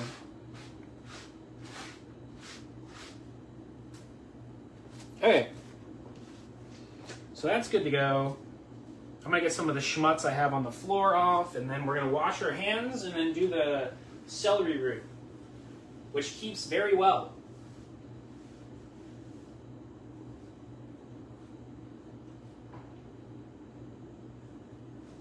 Okay.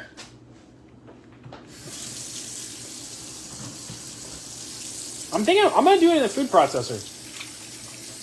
I think if I just like absolutely brutalize it in the food processor, it'll come out relatively smooth.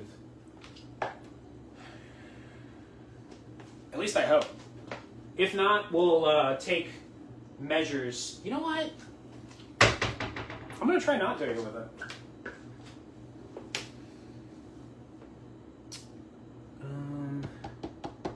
It's gonna be warm, so I'm gonna put this down.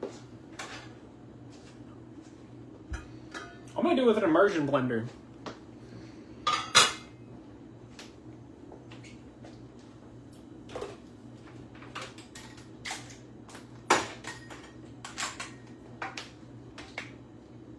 Right? Should be good. Because they're very soft. They're soft like boiled potatoes. So should be good. I think I have enough liquid in here where it's not going to be that big of a problem, I don't think.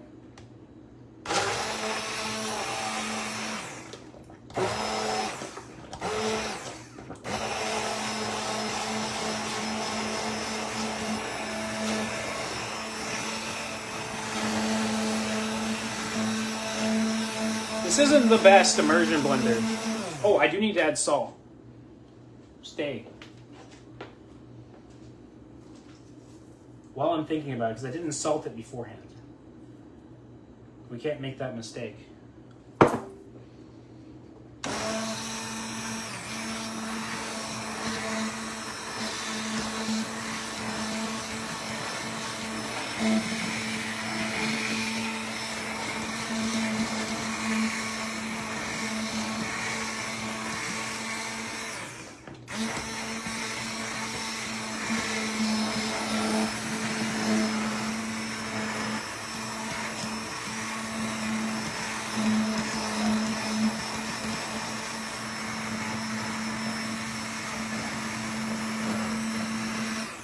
Got a little piece right there, man.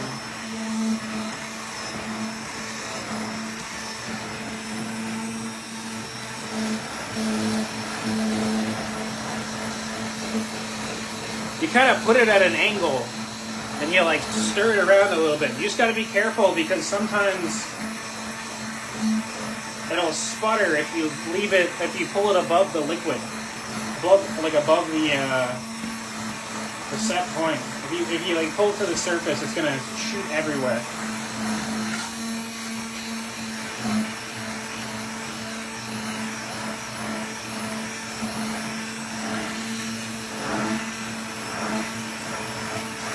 this is perfect.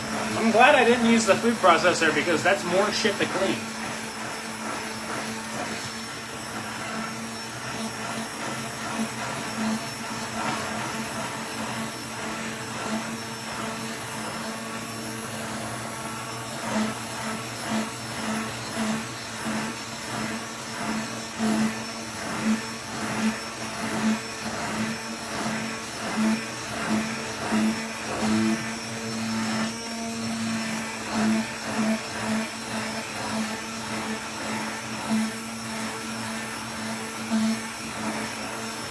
I'm going to be extra thorough with this too, just so I don't have any chunks.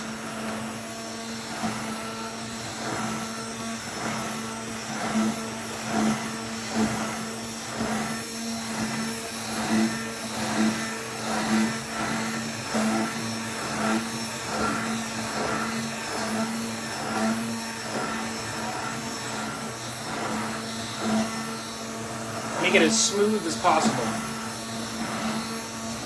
From a distance, it looks like an Alfredo sauce.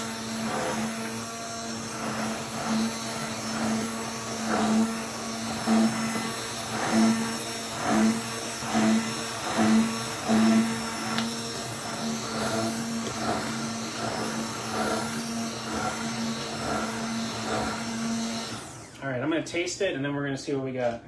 Because I'm liking the way it's looking.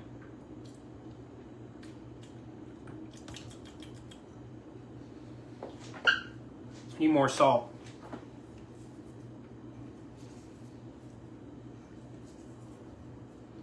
I already know it tastes good. I'm kind of tasting for salt.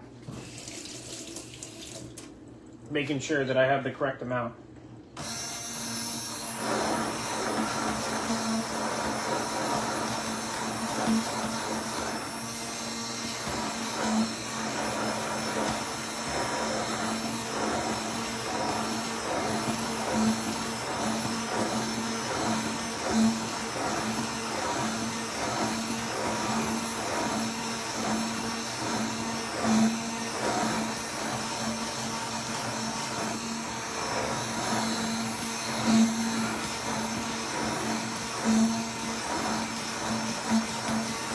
I tell you what, while I'm thinking about it, I might just I might do a whole quart of like microplane Parmesan.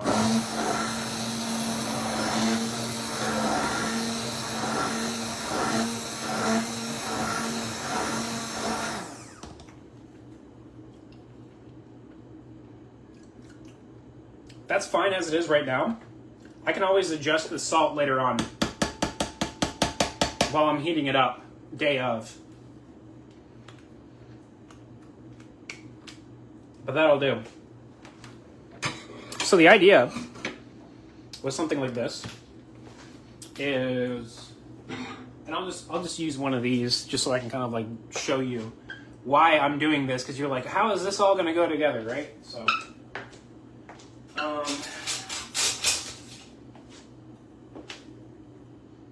right? Ladle. Try to get a little bit of it. You put it on the plate.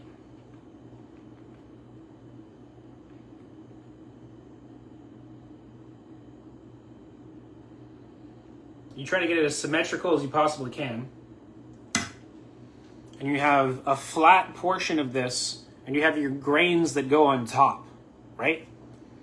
And then on top of that would be the duck breast, like the duck confit, like leg, all that sort of stuff. It's good. But yeah, this is good stuff, so. That's the idea. And everyone's gonna be like, oh my god, this looks so good, this looks great. But it's really not that much work. It's not that much. It looks like it's a lot. It's not a lot. It looks more like a pomme puree. But it tastes like celery. Not aggressively, but it does taste like celery. Oh, that's gonna be so good.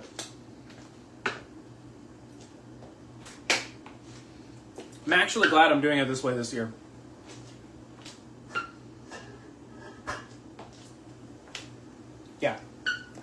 So I'm just gonna let that cool down for a little bit, and then I'm gonna like put it in some containers, ready to go.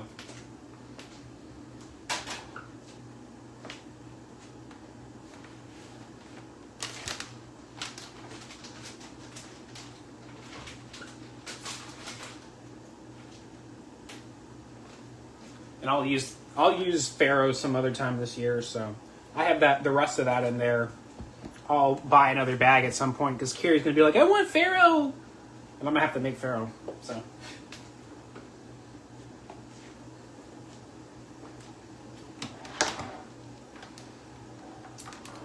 since I don't have a real source of income, I have to make up for it in some way, and that way is cooking almost every single one of her meals.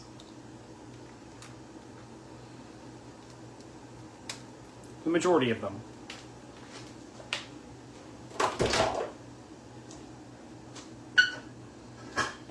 Cooking, cleaning, wiener.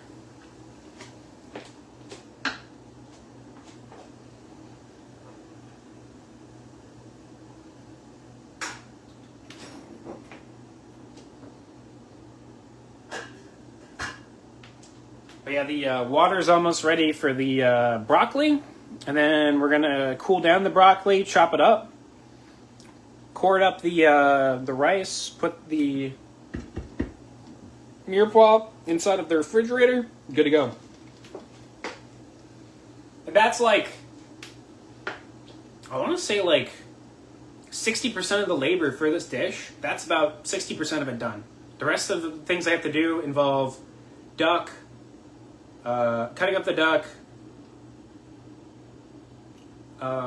curing duck, which actually I do need to make a cure, so I'll do that.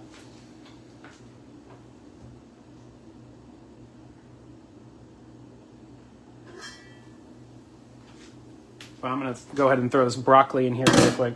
If you don't know anything about blanching, it's literally just like, here, I'll turn it around so that way you can kind of like see it a little bit better. You get salt, throw it in the pot. You got some stuff floating around in there, but it's okay to reuse this pot for blanching because once again, I am going to be mixing the farro with the broccoli inside of the same thing, so nobody's going to notice. It's not going to cause any issues. It's all good.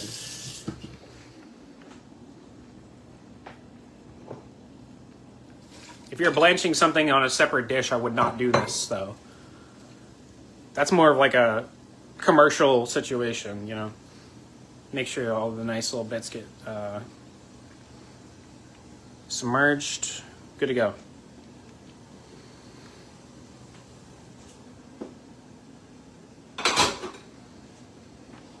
But yeah.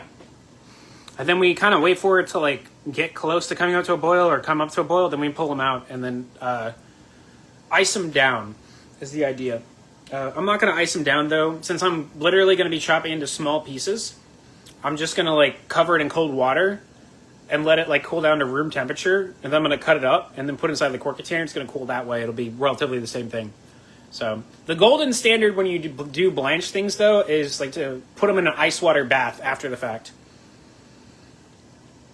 I'm not going to worry about that though, because I don't have to. But yeah, in case you're wondering where all of my jars are, that's where they are. Put that down right here. Jars, cups. But yeah, good to go. Put the salt up. I did buy more salt and sugar. I didn't have any sugar, but I bought more salt because I'm going to be curing a lot of duck this year. I need to figure out what vessel I'm going to cure it in, now that I'm thinking about it. I'll tell you what we could do.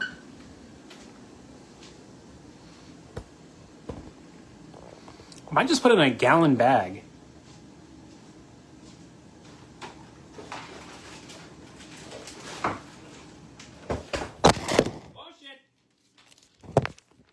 Ah!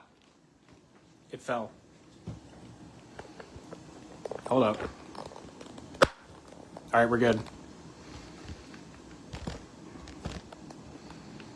That broccoli's almost good to go.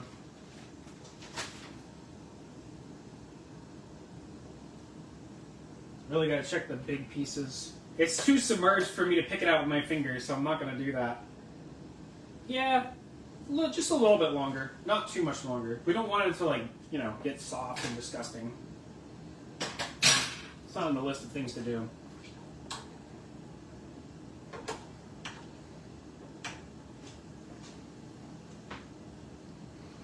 But yeah. We'll worry about that in a minute.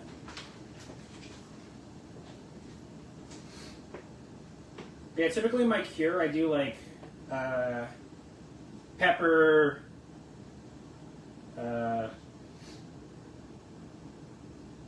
probably a couple of bunches of thyme, and cloves, bay leaves, 1 part salt, 1 part sugar, and that's about it. Yeah, so this is basically done. All you gotta do is just this number. I'll bring it back over here. And I'll turn this around so you can see it. I think. No, you won't be able to see it. I have to turn it the other way. Okay. Yeah.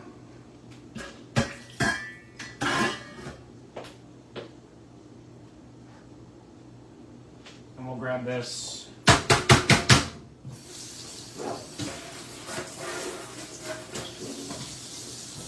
Put it in there.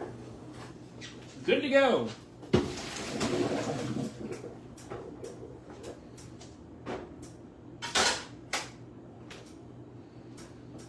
Ooh.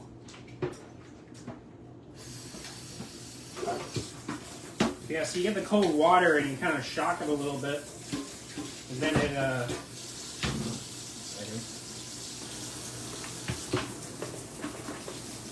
then it pretty much stops the cooking process. Once it gets into smaller pieces, the cooking process is going to get stopped even further.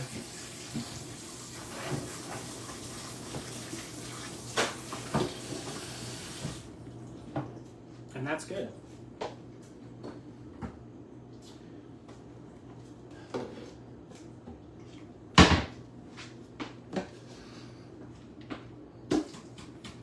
I want to put a little plate at the bottom of this, actually. You know what I'm going to use? That's got shit on it. Do that. So that way I don't get a whole bunch of water everywhere. Because it will happen. I'm going to flip this around, put it back in its normal spot.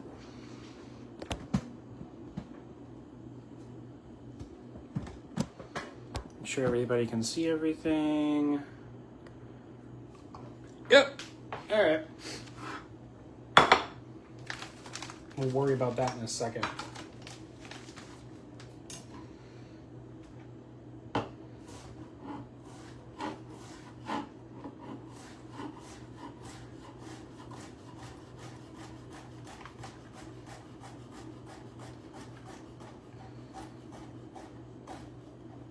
I'll probably toss this little, actually, I'll eat that a little bit.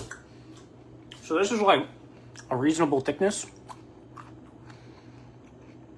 for something like this.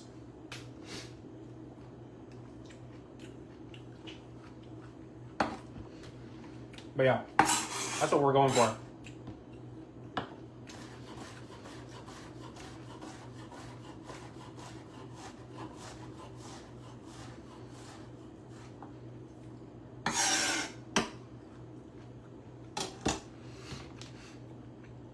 Blanching this ahead of time also takes time off of the cooking process, which is very ideal when you have a whole bunch of hungry drunk people.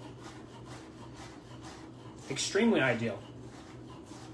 Which is what will happen. Everyone will be drunk and hungry. They'll be like, I want food! It's like, alright, just give me a couple minutes. Good to go.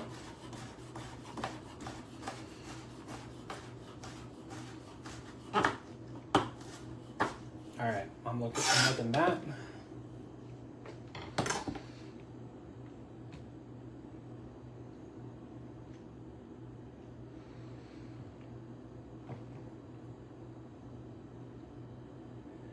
Then we have some like schmutz inside of here. I'll chop this up too because there's no reason not to.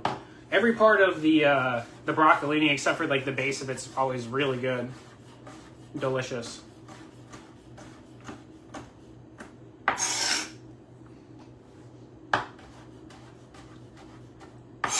Okay.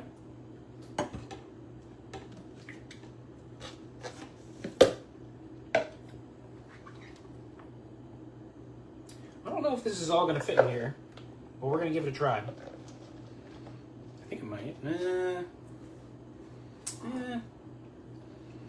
Maybe a little bit over. If I can pack it in, yeah, it'll fit. It'll fit. If the broccolini does not fit, you must acquit. Right? And it's good to go.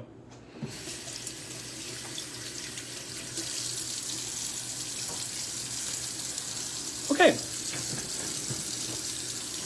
So next thing I'm thinking is the duck here, and then we're gonna grate a massive pile of cheese.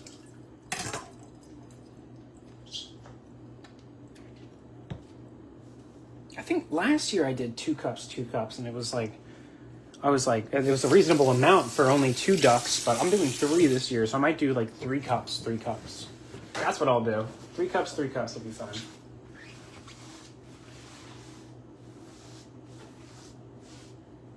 We have a little bit of extra. I might just put it on there. Why not? No reason to throw it away. Broccoli's the nutritious part of it. Actually, technically, the majority of this is very nutritious. It's actually really, in terms of like people's traditional like Christmas meals in the United States, this is a very light meal. Very light meal. But I also want to throw down a little bit more too because my girl and her father are going to be there too, and they just lost. She just lost her mother after a 10-year battle to cancer.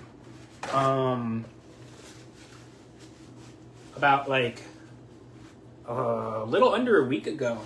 Actually, maybe a little under 2 weeks. And it's been super rough for them, and you know, like, this is gonna be their first Christmas without her, so I'm throwing down, man. I want to make sure that they eat something good, and that's what I'm gonna do.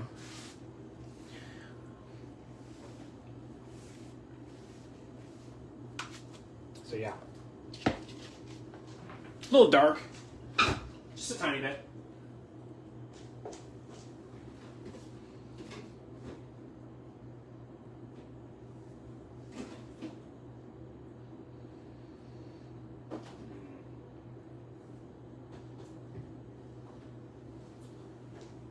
Just a little bit dark. So yeah.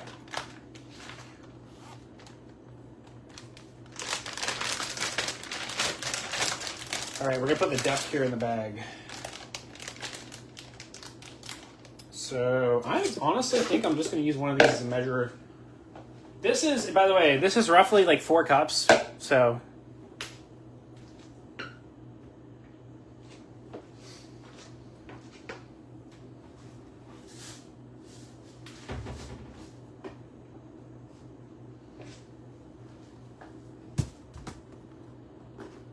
we typically use these things as measuring cups as well. Just like, you know, eyeball. It's like not really eyeballing, but like sort of eyeballing.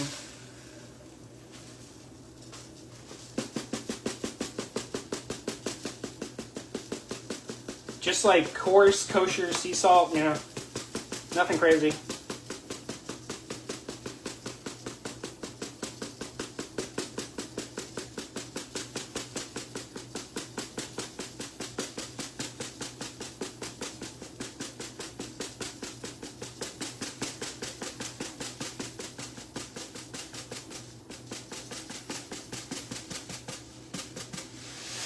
I thought I would need more than this, but it's really not that bad.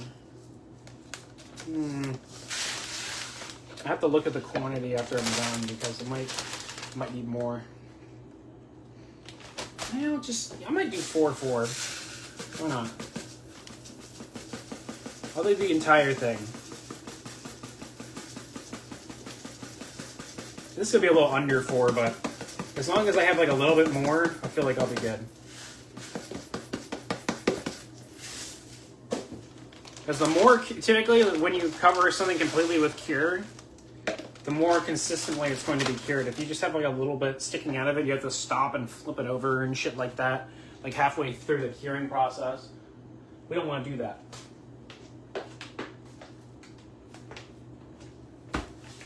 Thank you for the stream, those awesome tips. All right, buddy. I see you're heading out.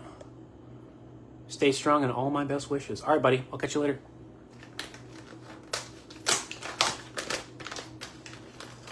I shall catch you later.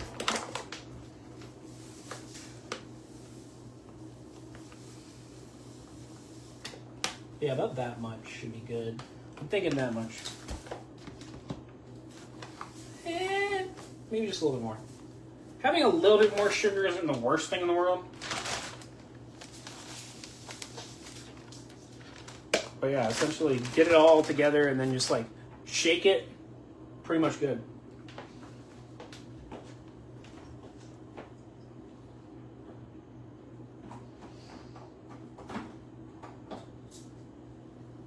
And since we're doing a cure, whole cloves,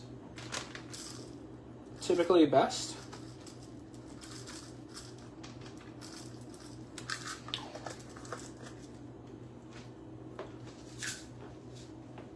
You know what? You don't want to do too many though, because then it's just going to be clove. I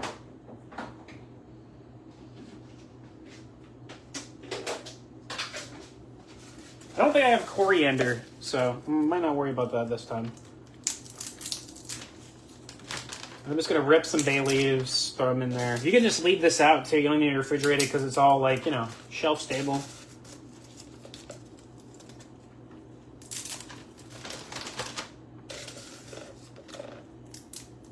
Coriander would be ideal to have in this though. As long as there's something that gives it a little bit of something, it's good.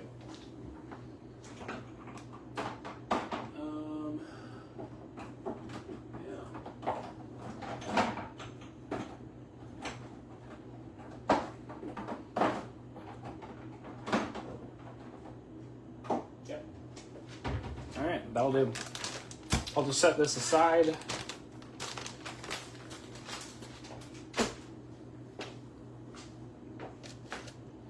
And I'm gonna put this up.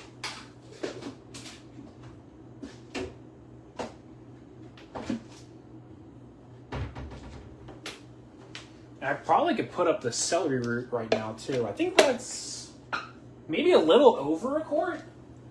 I don't know. I'm gonna use the big boy though. I'm gonna use this.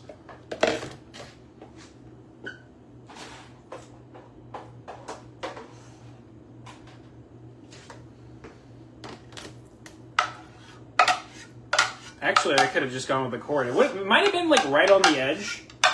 But it's all good. Having a little extra space isn't that big of a deal.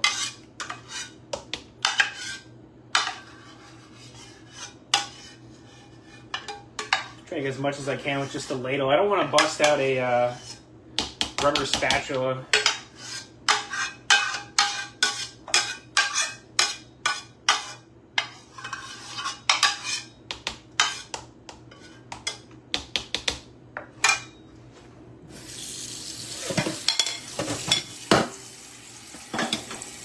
I'll worry about cleaning all this after I'm done.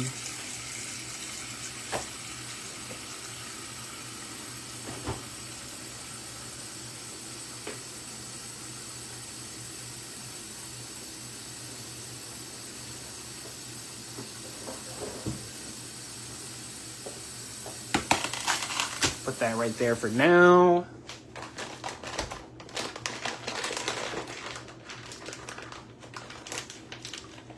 I'm gonna put this up.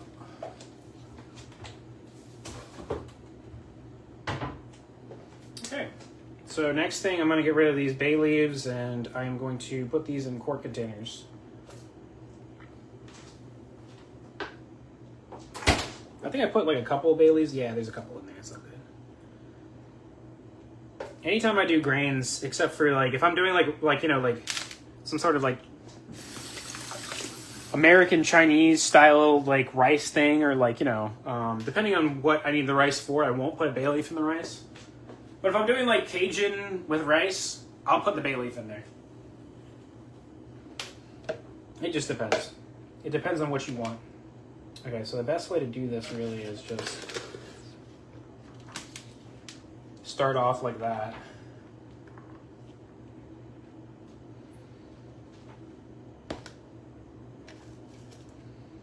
Ooh, that one's got shit in it. It's a good thing I looked at it. We would have had sweet Farah. That would have not been good.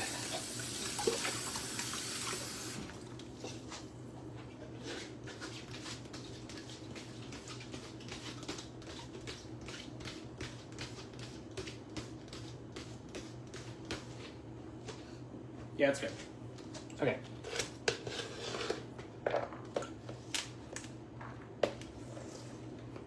Probably need another quart. I got plenty, so I used a lot of them earlier in this week, so I got more.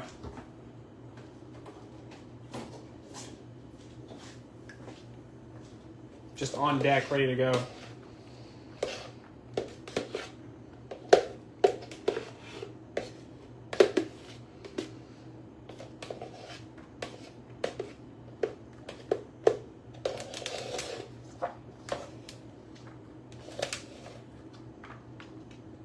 Okay.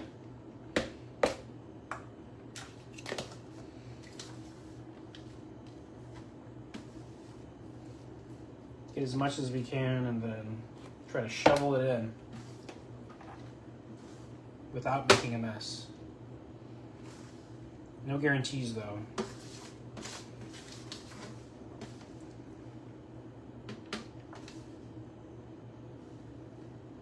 Yeah, it's reasonable.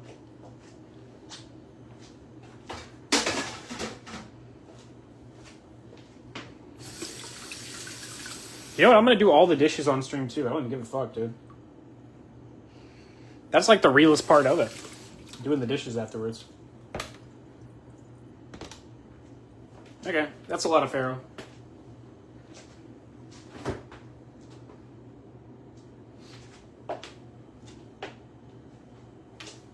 I have space for this. I'm gonna get rid of this too. Now I'm thinking about it.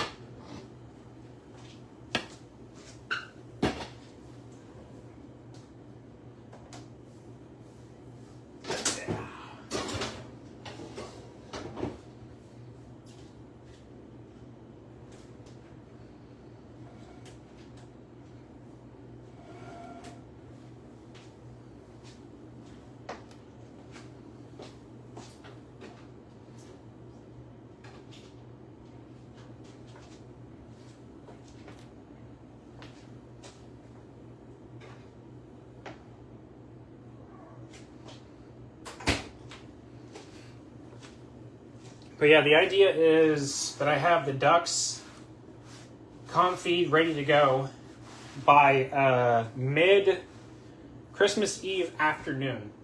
That's my goal. So.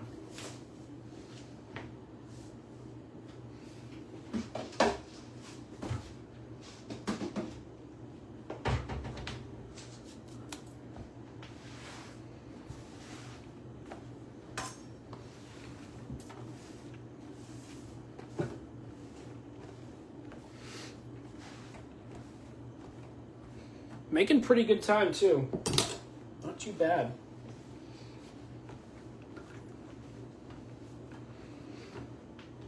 All right, so next thing, microplaning a lot of fucking Parmesan. Which I hope isn't molded. Yeah, perfect.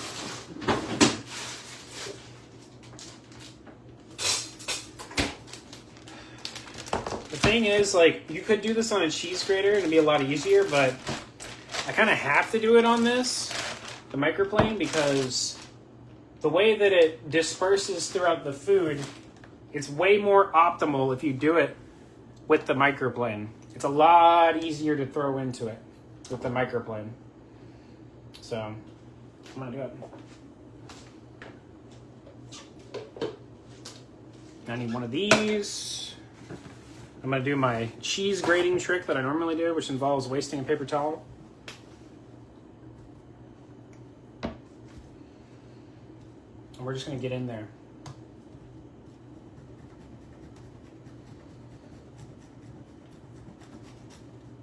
My cheese grater doesn't have a microplane type surface on it, so this is the best way for me.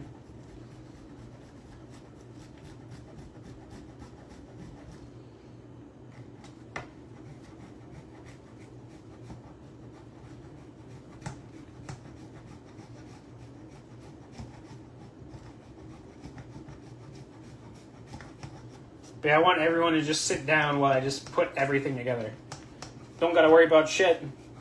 Doesn't matter, because I have the dizziness shit, doesn't matter how dizzy I am. This is easy shit, you know? Just throw it all together in one pot, boom, ready to go. Except for the celery root, heat up on the side, you know. Heat up and pan sear the duck breast. Good to go. Right? Okay. I'm gonna stop and put some of that inside of here. I don't know if I'm gonna do this whole thing, but I'm gonna do a decent amount because I do have a decent amount of everything else.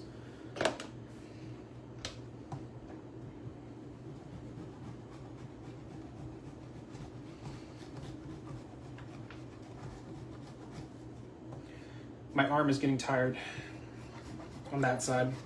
It's time to switch hands.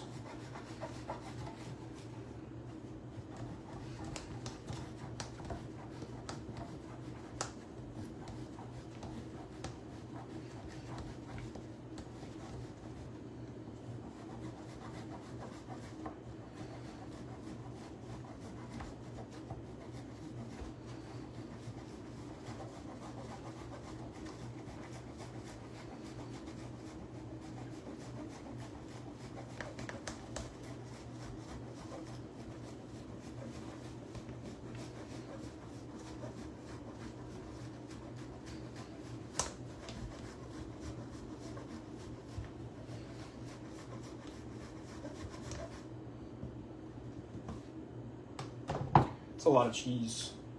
It is going to need a lot of cheese, though. Kind of wraps it all up together. And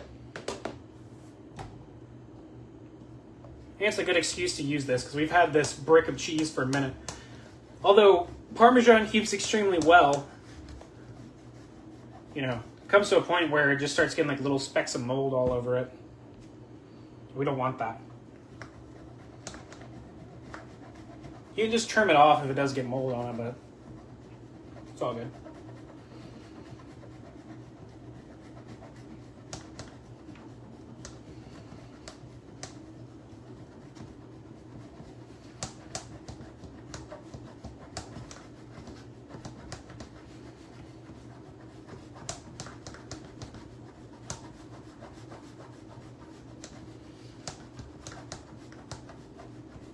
Now, last time, now I'm thinking about it. Last time I did the duck, I did it in a crock pot. Might do that again. It turned out pretty good last time I did it in the crock pot. I think I just did it on low in the crock pot until it was like done. You can kind of tell when it's done.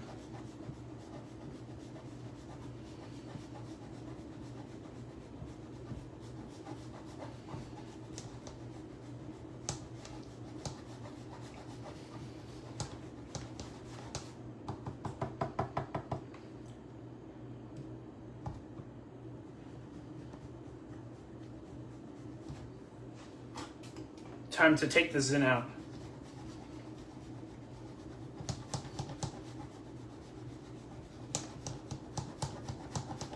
I have a relatively new microplane, so it shouldn't take too long, but it's not going to be quick. It's tedious and monotonous stuff. Oh shit. Gotta push down.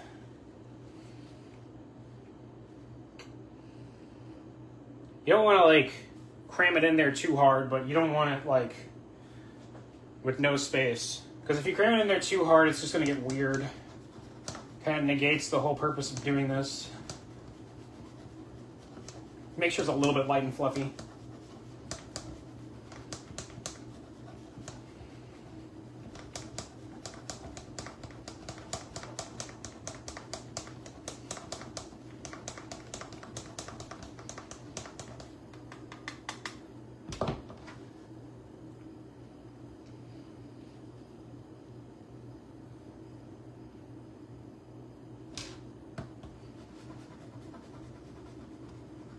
Yeah, I made this up from, I was scrolling through some of my pictures to figure out what I wanted to do, and I saw this one, and I saw something similar to this, and I was like, oh yeah, I can just do this with this, it's fine. So, I didn't really write down any of my dishes. I kind of have them all in my head. I remember the majority of them. All the ones that are important. All the ones that are important, I took pictures of. Most of the ones that aren't important, I didn't take pictures of, though. Yeah, that should be reasonable. Man, that's a decent amount of Parmesan, dude. For 3 quarts. I don't know if I want to do more. It's a little over 3 quarts, too. I am going to put extra shit. I'll do some more. I'm very indecisive when it comes to these types of things. Very indecisive.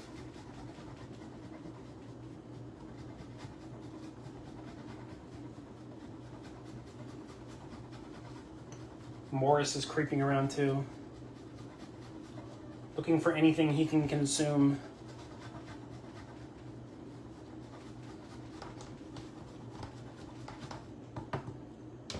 Yeah, just a little bit more. And they're gonna have Parmesan at their house too, in case I need more than this. I don't think I will though. Hopefully not. Okay.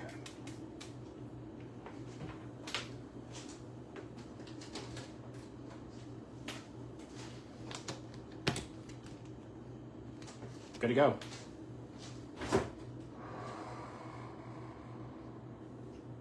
Then I'm just gonna throw that back there. I gotta reorganize everything in a second, but that's fine. I'm gonna wash everything on stream though. It's the most boring part for everybody. But not for me. Not for me, Mason. Black Ops 1 reference.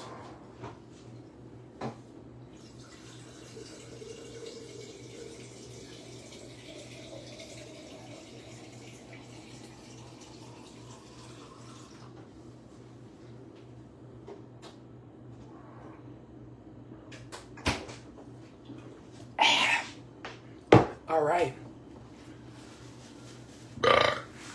Let's do it. I'm gonna leave this over here for now. Start off with the things that I can put inside of the dishwasher. Look at that. Look at that pile. What do I do with that? What am I gonna do? I'm gonna rinse this out. What am I gonna do? It looks like a lot. It's not that much. I think the dishwasher is relatively empty too, so I can shove a lot of shit in there.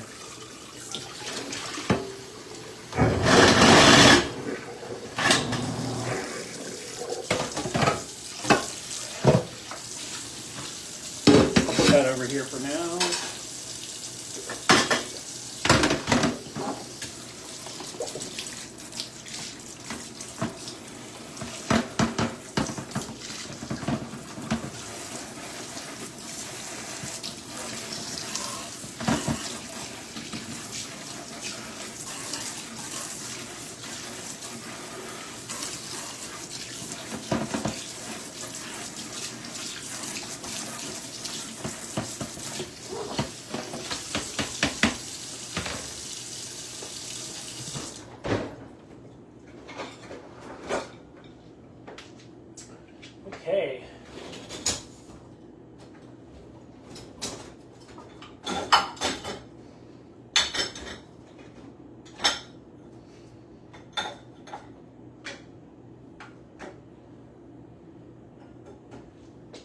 Somebody used the wooden spoon. I never used the wooden spoon. I know that's sacrilege in certain circles, but I typically don't. I find wooden spoons a little bit gross. Personally.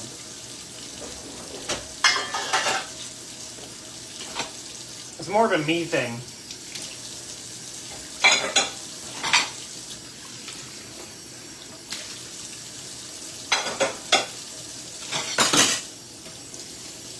More of a me thing.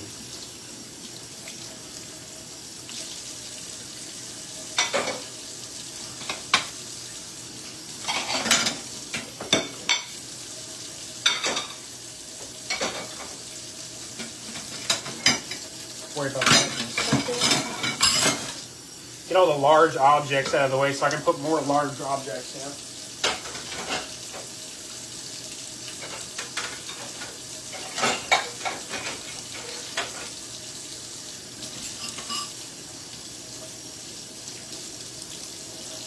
I'll probably hand wash this because this always comes out weird when you put it in the dishwasher.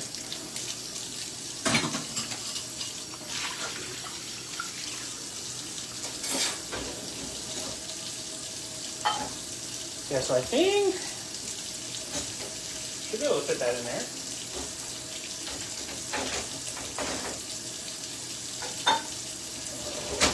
Yeah.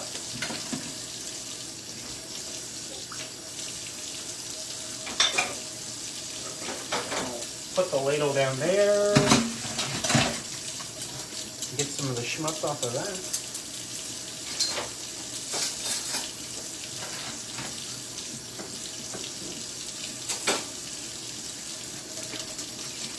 I'll post this on YouTube because sometimes I have issues with my live streams on Facebook off the phone. I don't know why it happens, but sometimes there are issues. It's like content warnings or something like that because there's like the use of knives.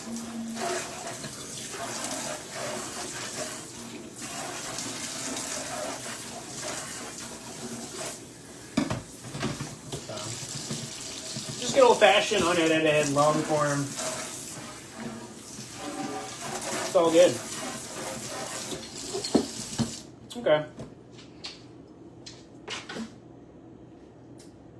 I guess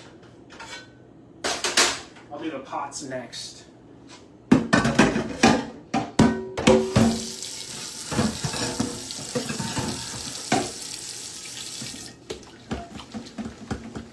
don't think I might need the steel wool. I might.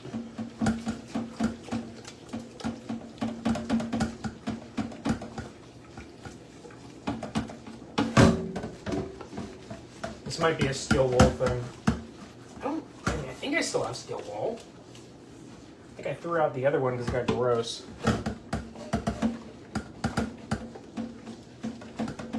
No, it's coming off.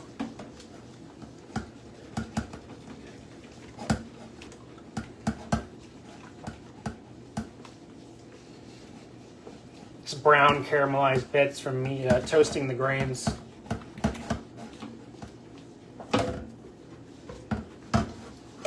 Normally comes off easy.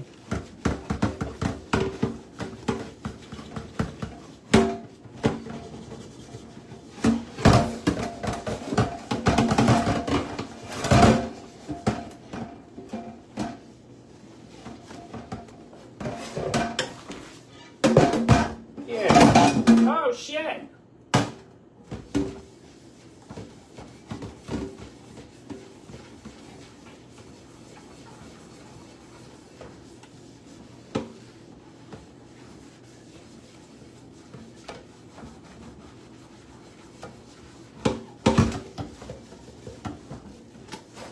Goot.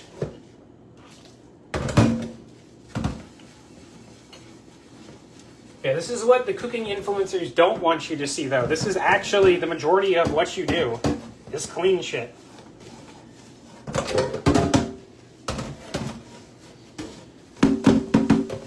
The life of cooking seems very fancy, but the majority of the time you are just a janitor.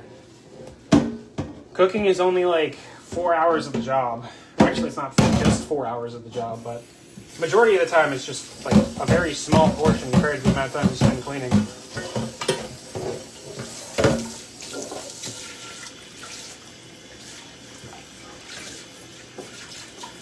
You can say that about life in general, though. You have to clean a lot of shit just because you live, which is fine. Yeah, it's okay. Do I have... If I do have it, I'll like give it a little scrub, but if I don't, it's all good. I don't think I do. If I do, it's like in the very back. Oh. The underside of the kitchen sink is a universal experience for everybody.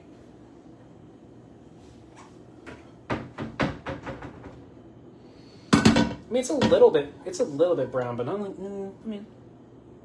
yeah, it's not too bad. Maybe I'll scrub it for just a little bit longer. Just a little bit.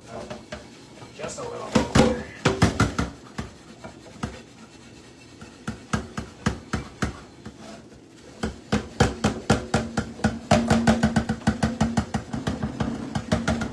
Put the old elbow grease in it. This thing's gonna fall again. It's going over here. Put the old elbow grease.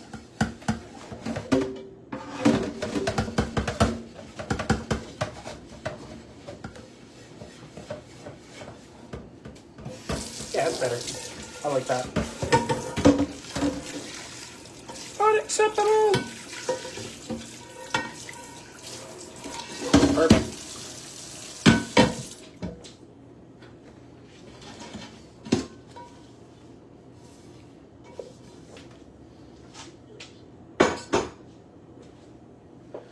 Okay. Now this one.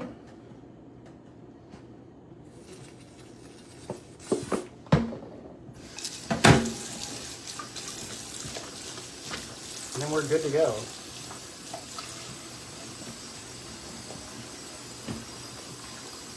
So I have to do the cutting board and the sheet tray. I wish I had a big enough oven where I could have a whole sheet tray. That would be sick.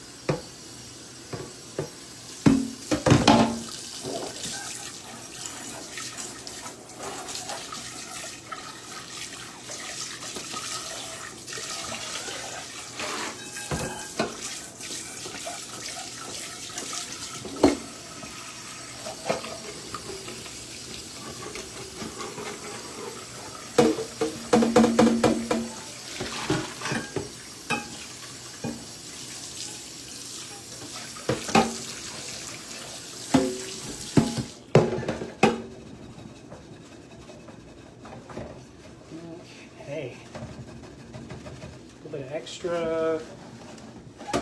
And then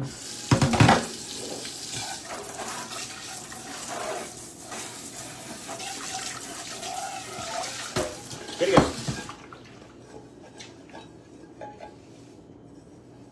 Somebody's gonna scroll by this and be like, why the fuck is this guy just cleaning shit on the stream? Still got more schmutz. Huh.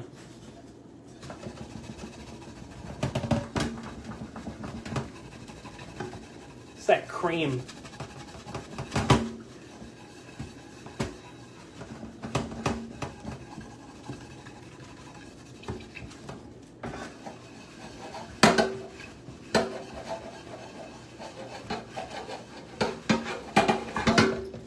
When you boil cream, it leaves a residue.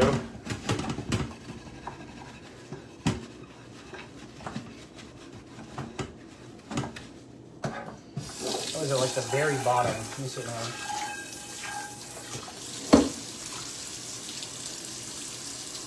A little bit better.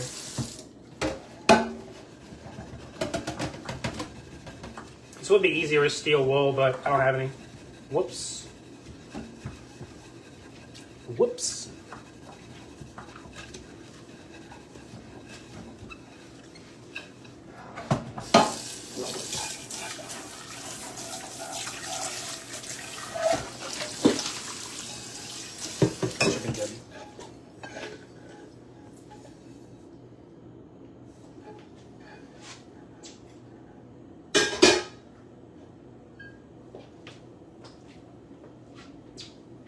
Either that or I boil it with vinegar. I don't think I have the steel wool. I really don't. I'm slacking. Let's check. Again. I don't think I do. Yeah, no. Oh well.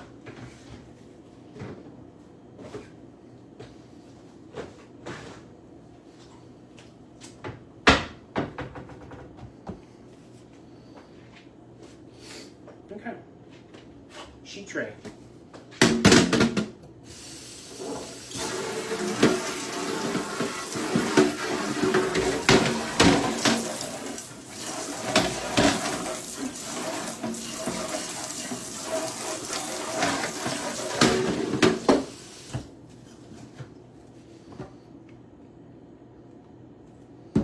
Went to somebody's house the other day.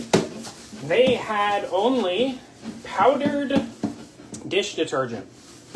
I've never seen a household where they only have powdered dish detergent. I don't know how that works. I tried to clean something and I was like, okay, this is a lot. Why don't we just use the liquid? But I mean, personal preference, I guess. Everywhere else I've like been to, that's always been liquid. I've seen like powdered bleach, you know, shit like that. Powdered like lime remover, like chemicals, like CLR lime remover type shit. I've seen that as well. Never seen powdered dish detergent. Oh wow.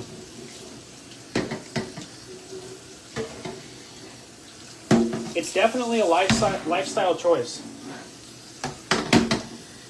Definitely.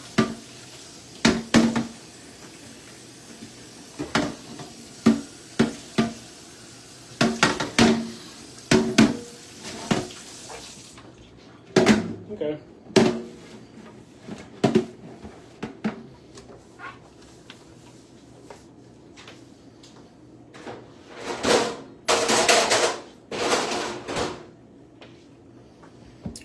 And then the cutting board, which I have this rested on. It's got some schmutz on it. Put that over there. These right here.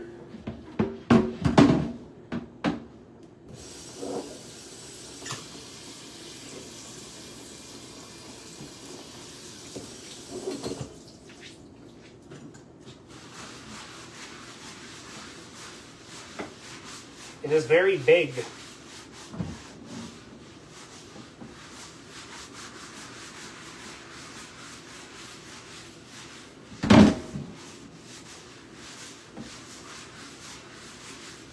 Very big.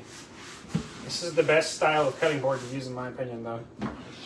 It just makes sense. It's not porous typically. So it doesn't like, it's not like a wood cutting board where it's just gross after you use it for like a year. It's just like straight up a good old fashioned cutting board. And that's what you want.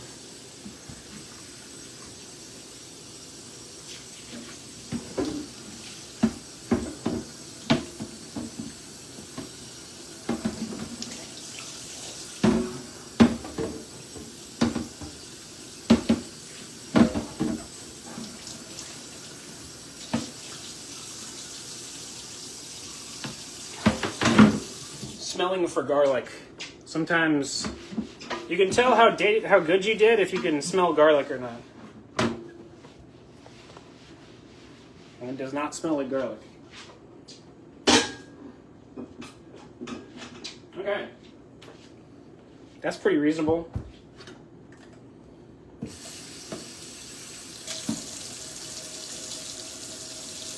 This has a very sharp blade on it, so I'm going to be careful with how I'm cleaning it.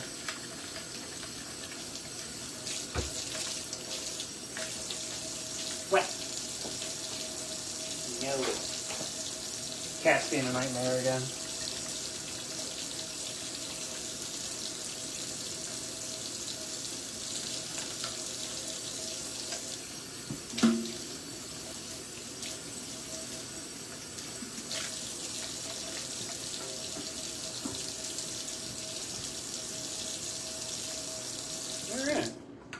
liking the look of that.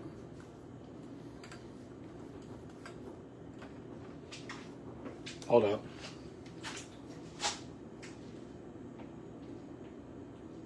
No. Just trying to claw on Kiri's chair so we can get attention. Classic Morris.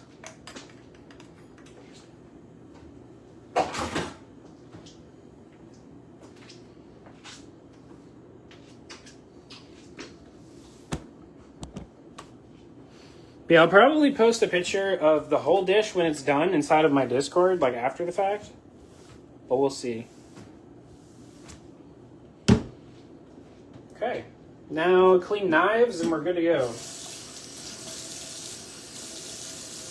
One thing I would recommend if you're cleaning things in a kitchen, like cleaning up your mess, always save your knives for last. Don't just straight up chuck them in the sink. Because you'll fuck yourself up on accident. You may say, "Oh, I'm smart enough so I can like dodge the knife." There's gonna be one time when you're not paying attention. You're gonna dig your hand into something, like a tub full of like dishes or like water in a sink or something. And there's gonna be a knife in there, and you're gonna cut the shit out of yourself. And you're gonna be like, "Damn, maybe I should have left the knives on the side." So. Something to keep in mind. This one was at the very bottom of this, and like, it's not really that big of a deal, but still, not typically a good idea. Not typically a good idea. But yeah, I think that's about it though. I gotta like wipe everything down, but that's food. So I should have another part of this later on. Probably tomorrow? Maybe? I don't know. Maybe tomorrow. Should be. Actually, yeah, it will be tomorrow. Because I gotta get that shit rolling.